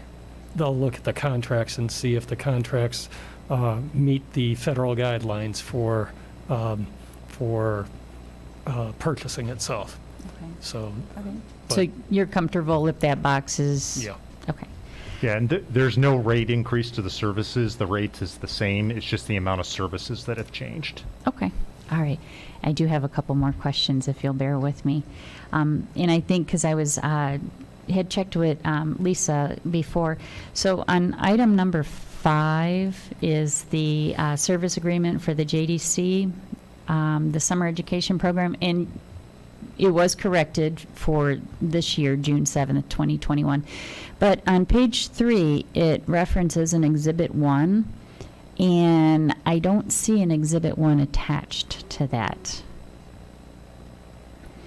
So on page 3, under number 6, it says the program curriculum is listed on Exhibit 1 attached hereto and made a part thereof. Mrs. Pavlik, it's actually page 2. If you look at page 2, it says Exhibit 1 and then lists the program components. I see that now. So are those pages out of order then? Is that what it was? What Yes, threw me I off? think That's so, okay. yes. That's what threw me off. I'm sorry. Got it. And for the Life Touch contract, I noticed that under additional details, it references varsity sports. Will that include club sports as well? It'll include all of our athletics, all our club athletics, as well as our academic and social clubs at the high school. Okay, should that be called out on there, or do you think it's a good idea to add that on so that there's no, so that they don't come back and say, well, it wasn't on the contract? We could have that added on. I don't think it's necessary because they provide all services in terms of photography for the school district. Okay, all right. And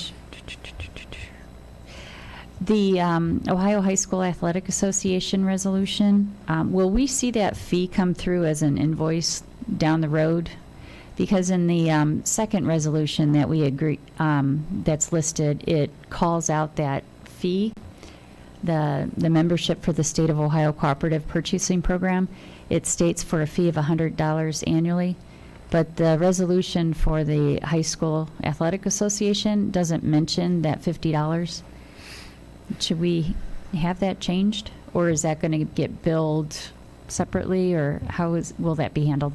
Well, it's the first year, but I would imagine they're going to bill it separately, that we'll have to submit all of our participating athletics because our clubs aren't necessarily part of the Ohio Athletic Association, and then be billed accordingly. Okay. All right. Thanks for clarifying. Thank you, Mrs. Pavlik. Any other questions from the board? Hearing none, we're going to open up these action items only. We're still going to have a regular public participation tonight, but this is action items 1 through 18. Anybody from the public have any questions or comments on those items? If you do, quick. If not, we'll proceed. If you could please call roll. Yes, Mr. Ross. Aye. Ms. Parkhurst. Aye. Ms. Pavlik. Aye. Mr. Skidmore. Aye. Thank you. Portrait of a graduate. Next up, it is recommended that the Board of Education approve the Portrait of a Graduate graphic as attached and presented at the beginning of the meeting. I'll make a motion. We approve that. I'll second. Thank you. Any questions or comments from the board? I just would like to make a huge kudos shout out to Cindy Grice, because I sat through those sessions and saw the pages and pages of ideas and comments that the participants provided. And you took all of that, and it was like waving a magic wand over it. And you created an amazing, succinct, to the point, clear, and I just want to give you a shout out because I know that could not have been easy. So thank you very much. Thank you. Any questions or comments from the public on that item, Portrait of a Graduate? Hearing none, if you could please call roll. Mr. Skidmore. Aye. Ms. Pavlik. Aye. Mr. Ross. Aye. Ms. Parkhurst. Aye. Thank you. And the last item I have to present to the board tonight, it is recommended that the Board of Education approve the following service agreement for the 2021 school year. This is an amendment to the contract for Mike Wessner, who provides district security for the 2021 school year. This increased amount is due to the amount of services rendered, much of which has to do with the protocols and the implementation of safety procedures due to COVID. Okay, do we have a motion to approve that? I'll make a motion to approve. Thank you, Mrs. Parkhurst. Second. Mr. Ross, thank you. Any questions or comments from the board? I'm just full of questions tonight. I'm sorry. I Mr. noticed with this, with the attachments that it calls out $30 per hour, max 184 days, and 7 hours per day. And if you do the math on that, it shows the original amount. And I had brought that, or I asked Mr. Chambers about that as well. Should something have been noted that it was an increase? I think it works out to like $33.88. The Chris? increase itself was a $5,000 increase. And I know that Dr. Kwolek spoke to the board or relayed this information to the board. We didn't change the service contract for the hours at all. We didn't change the service contract for the amount of pay that he would be getting. He'd already provided the additional hours, and so the only change to the service contract that we put down was the additional monies received. Was that time like tracked, or is it tracked on timesheets? He has Again, timesheets. Yes, he has timesheets coming in for this. I'm just bringing that up because of if the auditors, Yeah. if they were to see that, would we get dinged on that? As I say, the auditors don't look at our service contracts. They look at the amount on, well, in this case, they'll look at the amount on the timesheet if we paid them for the amount on the timesheet based on the rate that's on the timesheet. Okay. And for next year then, will that service contract be adjusted to? I think it will be More adjusted hours? down. Sorry. I just wanted to clarify, he he is still under the current contract amount. I'm asking for additional hours because we're going to go over it if we don't do this. So I just want to clarify, he hasn't worked more than the original contract at this point. I'm coming to the board because he's going to at some point this school year. So I just want to clarify that. And then we're going to reevaluate for next year, given what we've had on his plate this year, and we'll talk about it. So it's not a rate increase, it's an hour. We required more hours than we thought we were going to need. Does that help answer your questions? Okay. Yes, it does. Thank you very much. Any questions or comments from the public on this action item? Hearing none, if you could call roll. Ms. Parkhurst. Aye. Mr. Ross. Aye. Ms. Pavlik. Aye. Mr. Skidmore. Abstain. Thank you. And we have public participation. I want to get into that shortly. Does the board need to take a quick break? Then, okay, let's take a 5-minute recess. We'll be back.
There was a sign-in sheet that hopefully people have done out front. I do have 22 people.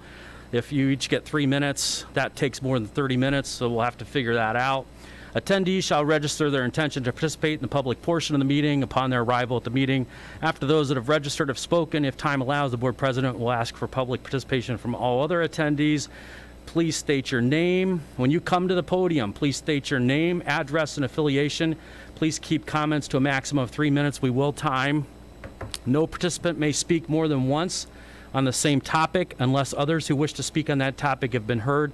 All statements shall be directed to the presiding officer. No person may address or question board members individually. So again, you're speaking to the body as a whole, the Board of Education, and that's how we do that. So tonight we have down Heather Stafford as our first public speaker. Heather, if you want to come on up to the podium, welcome. And I just wanted to quickly share that literally as we're sitting here in this meeting, I received a new order from the Ohio Health Department, which is called the Director's Second Amended Order for Social Distancing, Facial Coverings, and Non-Congregating. And obviously I've not had the chance to read through all this. In skimming through, though, it does look like it requires masks in school through June 2nd. But like I said, it's 7 pages, and we'll put this up on our webpage so you all can access it. Okay, go ahead. Okay, good evening. My name is Heather Stafford. The Medina City School District is known for their excellence in education. Banners hang in our building celebrating this district's honor of excellence, a distinction that sets Medina schools apart from other area districts and the reason why so many choose to live here. This past year has no doubt been filled with challenge. I commend Medina for their swift transition to remote learning and quick return to in-person learning. These were excellent decisions. Over this past year, we have seen COVID practices put in place to slow the spread in our schools. One of those requirements is requiring our children to be masked throughout the whole school day. Children at the school we attend are allowed to take off their mask for 20 minutes to eat lunch. This means they are wearing the same mask for 6+ hours or longer if they ride a bus to and from school. Our children are not allowed to take off their mask during outside recess, even while walking on a track in the same direction. The kids at our school have to carry their backpacks around all day long. They are not permitted to put their supplies in their locker other than a lunchbox or a coat. This is my child's backpack. It weighs approximately 16 pounds. That's 15% of my child's body weight. I don't have time to go over the potential harm that could be caused to their back, shoulders, or posture. But I am really curious as to the why behind this practice. So I stand before you today on May 17th, 2021, calling upon all of you excellent school board elected officials to reevaluate what is best for our kids. I am asking you to free our children from the mask and give parents the freedom to choose what is best for their child. Over this past year, we have learned kids under 15 are not super spreaders. In fact, they have a 99.997% survival rate if they get COVID. We also know many Medina teachers and administrators, I think you said 85%, have chosen to get the shot and should now feel protected if they get sick. We also know masks are harming our kids. Masks decrease their oxygen levels, they increase their stress, they create fear, cause headaches, and compromise their in-classroom performance. Masking our kids isolates them and shuts them off from truly knowing who their teachers and their classmates are. Let me ask you if this sounds like excellent education. Let's lead by example. Let's show our districts in Ohio that we can be safe, we can critically think, we can look at the science that says what it says and return our kids back to the classroom unmasked. Doing what's right is oftentimes the hardest and loneliest. However, I would argue it often shines light on darkness and allows freedom to ring and excellence to be shared by all. Thank you for your consideration, and I do have a whole bunch of papers up here that are all documented information if anybody wants to have them and read over them that talks about the harm of masks. We'll look at them if you want to pass them around. Thanks, Heather. Thank you.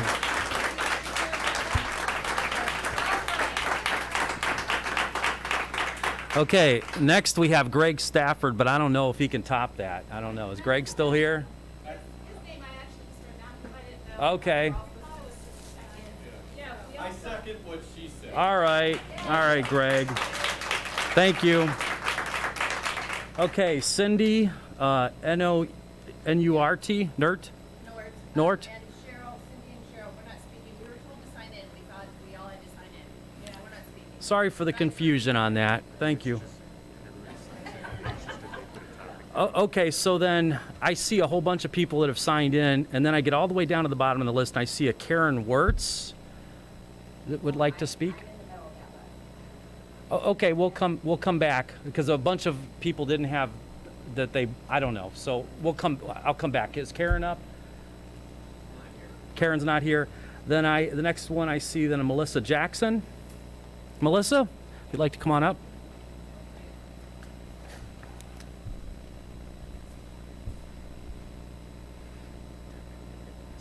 I really hate talking in front of people. Both of my children are in Medina. My middle son my 12-year-old attends Root, and my 14-year-old goes to Evolve. And I would like to just request that you take into special consideration and maybe have an exception if you decide to stay with masks for kids that have disabilities and have extra challenges that they have to face in their daily life, because I can speak for especially my younger one. He has depression, anxiety, ADHD, and PTSD. And this has been especially difficult for him to go to school and keep that mask on every day. And it's been super stressful for him. In addition to the regular challenges that he has, that's an extra challenge for him. So I just wanted to request that you would take those students into consideration as maybe an exception. That's all I wanted to say. Thank you very much.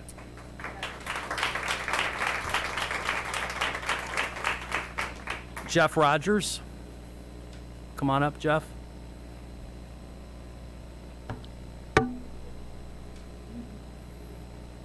Hi, I'm Jeff Rogers. I don't have any affiliation. I have a first grader at Blake, H.G. Blake. Hi there. This is Aria. I just wanted to come to talk specifically about the mask mandates, and I know a lot of people, it's an emotionally charged issue. A lot of people have trouble making calm decisions, rational decisions, because it's something that a lot of people are afraid of. There's a lot of fear going around. So I wanted to bring into perspective just how dangerous or not this is for minors in Ohio. I pulled up the statistics from today on Ohio's coronavirus website. So this is fully up to date as of this afternoon. Kids 0 to 18 make up nearly a quarter of the population, yet they account for less than 3% of cases. We've known for months and months at this point that kids do not catch or spread coronavirus nearly at the rate that adults do. They account for 0.03% of deaths, despite being a quarter of the population. That's 3/100ths of 1%. Now, that's not to say that someone who lost a child didn't suffer a tragedy. The point is, we're masking children in masks for something that's less deadly than crossing the street. How much less deadly? 32 times more deadly to cross the street than to die from coronavirus if you have coronavirus. So not then catch it and die from it. Once you test positive, you are still 33 times less likely to die of coronavirus than if you were crossing the street as a pedestrian. Other things that range significantly more dangerous than coronavirus are drowning, which is 16 times more deadly. Oh, this is, like I said, this is straight from the website. So we've had 107,000 cases statewide of children 0 to 18, and we have had 1,100 hospitalizations, which gives you a 2.5% chance a 1.04% chance of needing to be hospitalized if you're under the age of 18 and you have coronavirus. And then a 0.005% chance of dying if you have coronavirus and you're under the age of 18. This is, for this age group, I believe it is true to say that this is less deadly than the common flu. It is 0.005% chance of dying from coronavirus if you're under the age of 18. So I'm just asking for a intelligent, common sense response to the coronavirus pandemic. I don't think anybody here is saying this isn't an issue, that it's completely fake, that it's made up, but that I think the fear has been overblown, and the numbers in Ohio prove that. Thank you. Oh, one more thing before my 3 minutes is up. So she goes to Blake Elementary, as I mentioned, where they have to wear masks, just as the first speaker said and everything. She even tells me that during lunchtime, the one time they're allowed to take their masks off, if they talk to each other, they're told to stop talking. It's just, that's an unintelligent response to this All right. situation. Thank you. Okay, so I'm going to go back up to the top of the list again. So Cheryl Hune doesn't want to speak? Okay. Nicole Machor?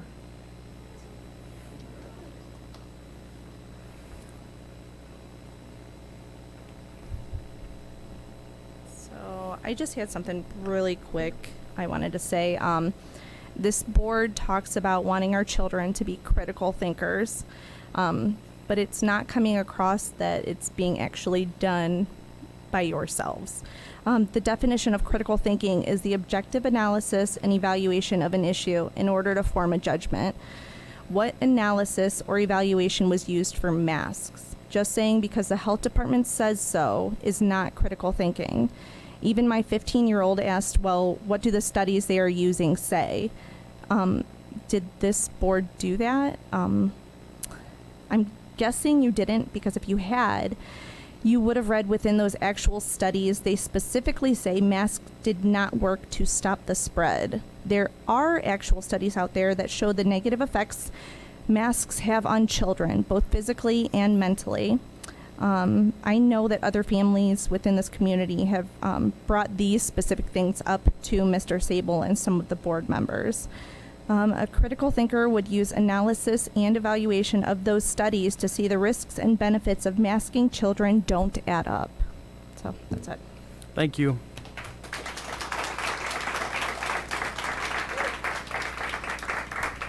Okay, next I have Ann Manzi.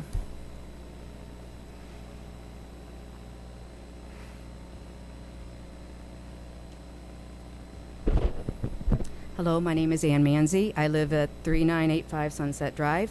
I am a mother of a high school student and a fifth grader, and I'm an intervention specialist by profession. I'm here tonight to formally request that the Medina City School Board pass an immediate resolution ending mask mandate requirements for students to attend in-person classes and activities and removing all COVID-19 restrictions from our schools. These draconian mandates and policies are now and have never been necessary for our children. Our children have never been at risk for contracting this virus or spreading it. And the notion that our governor wants to get all of our kids vaccinated to return back to normal is repugnant. Our students have a right to attend school, breathing fresh air and socializing with their peers and friends as God intended them. As I stated in my email, which I sent last week right after the governor's speech, these mandates are not laws. Our governor has used them to abuse our children for far too long, and it's time that we stop placating him. We as a school community can and should decide what is best for our children. As Ms. Pavlik mentioned earlier today, Blanchester Public Schools in Warren County has already begun the process of relaxing mask mandates and COVID restrictions. I suggest that Medina City School be leaders in this community, in this county and community, and end all of these mandates and restrictions permanently in our district. Thank you. Thank you.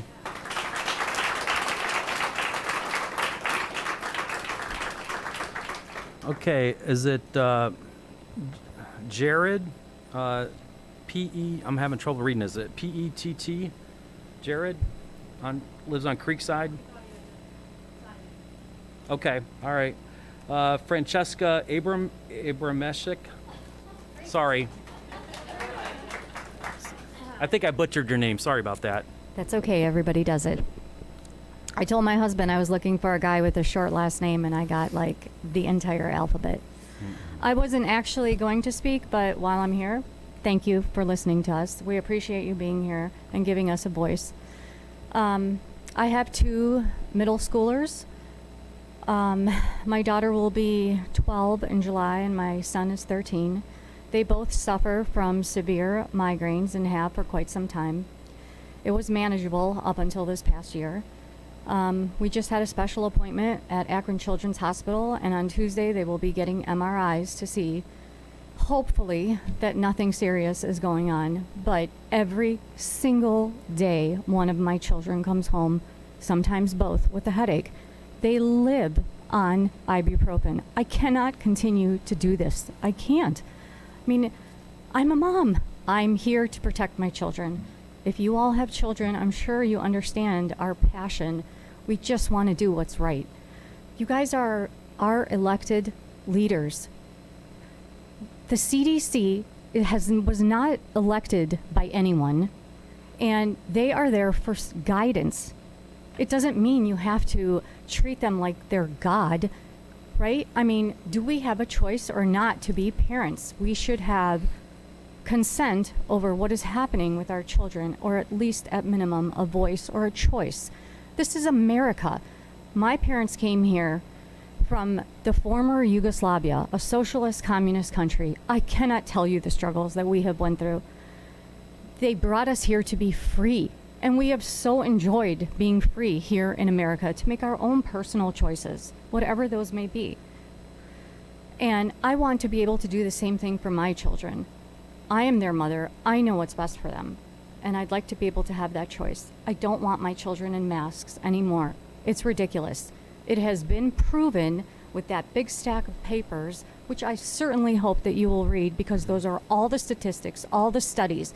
There are so many studies that prove that the masks just don't work for this virus. It's just too small. It's 0.1 microns.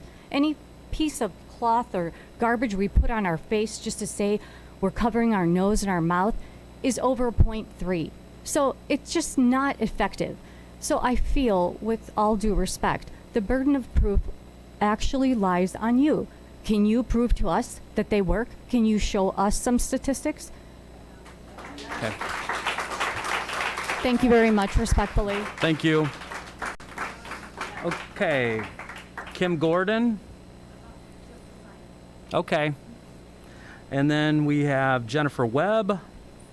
Okay, thank you. Sherry? Okay, all right. Lisa Hester? Okay. Tracy Gassation? Was I close? Gassation. Very good. Well, really? I got lucky. Hey, all right. Welcome. Go ahead. Tracy Gassation, 5803 Rosemont Way.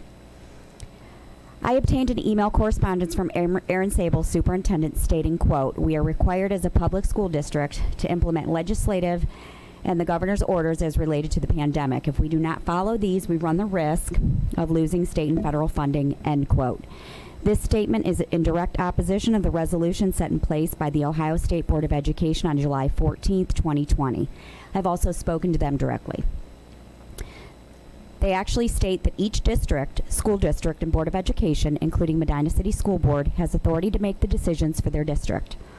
With that being said, based on Cattleman versus Ashland County Health Department, an Ohio judge ruled that the director of the Ohio Department of Health does not have authority to issue mask mandates, social distancing, or any type of mandate, since Ohio law does not give the agency any such stated or implied authority.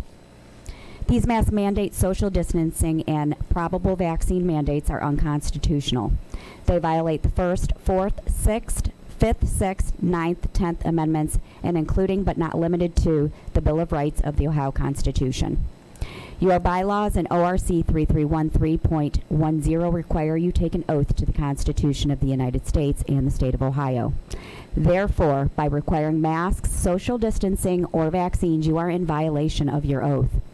Article 1, Section 1 of the Ohio State Constitution states, quote, "All men are by nature free and independent and have certain inalienable rights, among which are those of enjoying, defending life and liberty, acquiring, possessing, and protecting property, which our children are our property, and seeking and obtaining happiness and safety."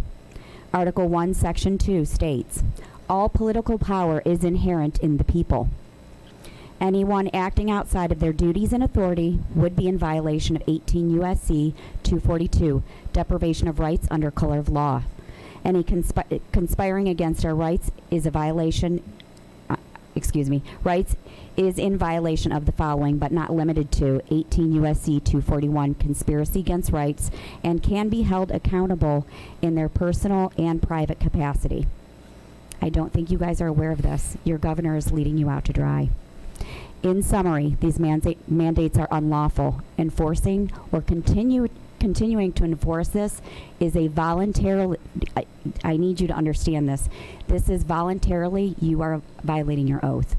No emergency, including a pandemic, can suppress the Constitution, 16 American Jurisprudence, 2D, Section 98. I will leave you with this. Morality is doing what is right regardless of what you are told. Obedience, doing what you are told regardless of what is right. Thank you.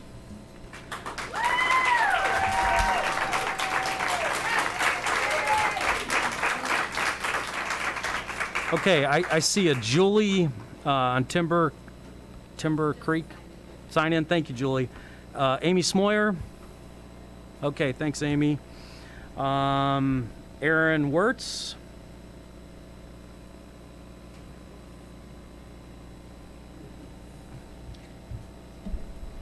Good evening. Good evening. Good evening. I'm Aaron Wirtz, 3233 Hamlin Road. I used to be the proud parent of 3 children who were in Medina City schools. I was a former high school chemistry and physics teacher. I own businesses in town. I pay taxes to this school district. Let me just start off. We looked at this as parents, both of us with MAEDs, and looked at what was best for our children. I don't think this board has looked at that, what's best for the children. We removed our children from school. We live on the farthest route. I did the math, 1,800 hours wearing a mask during this school year if I had continued to keep my kids enrolled in this public school district. Unacceptable amount of hours that these kids are put in masks. Suffering, physical, mental issues, not having their rights as citizens of this country. It's an abomination that we've allowed this to continue because we think we have to.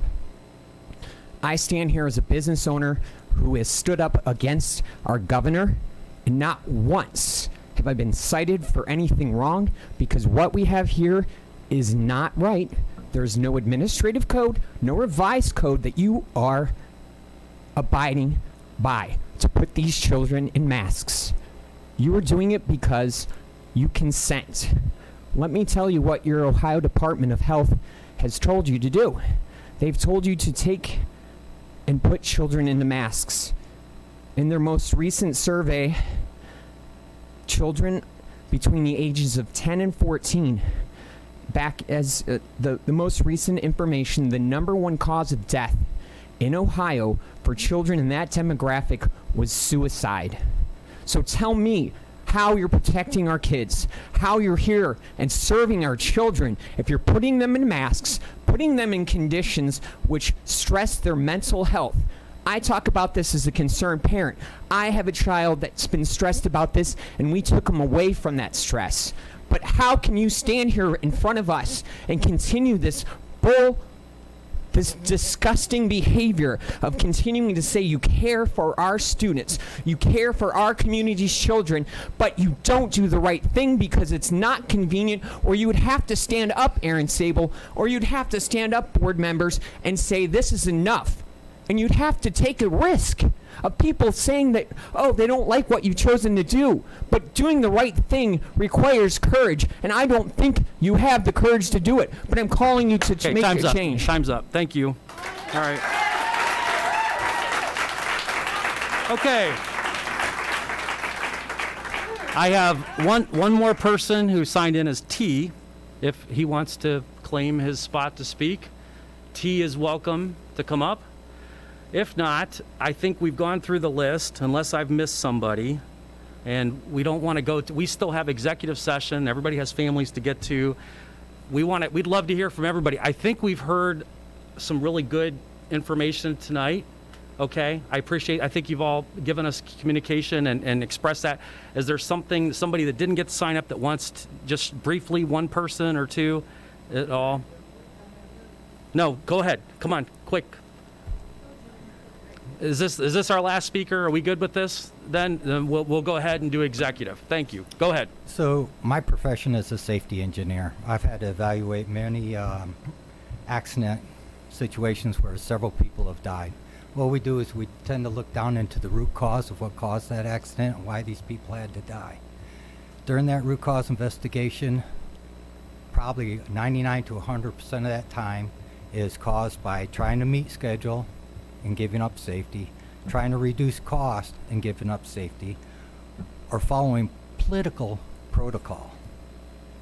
Okay, so we've looked at this, and you've heard all the statistics, and I've seen studies. I went out and looked at the Maryland Institute of Technology that did a test on influenza back in 2013. They had people blow into a tube that had influenza with a medical mask on, like you all are wearing, which I see you touching quite a bit tonight, which is not good, or down below your nose, which is not good. Okay, I think you understand that the masks are no good, all right? So anyways, they cultured those tests, and people with a cotton mask and people with a medical mask all cultured out the same. They were all showed signs of the influenza. They proved masks did no good. The CDC themselves has come out and said masks are 2% effective. So why are we making this decision? Why is DeWine out there making this decision? Why is the CDC, Fauci, making this decision? They're making this decision based on politics. Based on politics. This is how you get people killed. This is how we are harming our children. We need you to take an independent look at this and look at it from a safety perspective. If you do not do that, then you are causing the death of our children. Thank you very much. Thanks, Jim. Again, I want to thank everybody that gave input tonight, and if it's okay, I'm going to close the public address section. Is that okay? No? Go ahead. This is the last speaker. Okay. Please state your name. Go ahead. Megan Hyde. I live at 909 Norwegian Wood. I have a son who's in first grade. And I am actually a nurse who left the medical field on December 5th after how I was treated working for Cleveland Clinic. I actually kept my son out of school figuring things are going to happen. I'm not sure what's going to happen. I'll homeschool him through MODA. And finally I said, you know what? He needs interaction. But it's now come to a point, I've let him play with kids in the neighborhood. I'm that mom that's like, you want to play with my kid? Come play with my kid, okay? Because he needs that interaction. My son was actually quarantined from school for 10 days because he sat near a student whose family came back positive.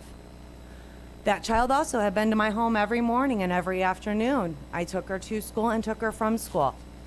She came back positive and her whole family did too. My child was quarantined for 10 days. Never once did myself, my husband, my mother, my stepson, or my child get COVID. We were not positive. There is no rhyme or reason with this disease. But for our children, there are statistics that do show that they are very resilient. Me being in the medical field and actually leaving because how I was treated in the medical field with it, the medical field doesn't even understand it. I was actually exposed to COVID because we own our own business also in the city of Medina. I love Medina, I truly do. I moved to Medina so I didn't have to pay for Catholic school for my child because the schools are so well here. But 2 of my employees at my business became COVID positive and I did everything. I let them quarantine, I paid them for their time off, and I took care of them. I even told businesses we had been to that they had come back positive to protect everyone else. But at some point, I need to get back to a normal. I can't do this anymore. My child literally said to me in the store the other day, and I wanted to cry, "Mommy, put your mask on. It is a law."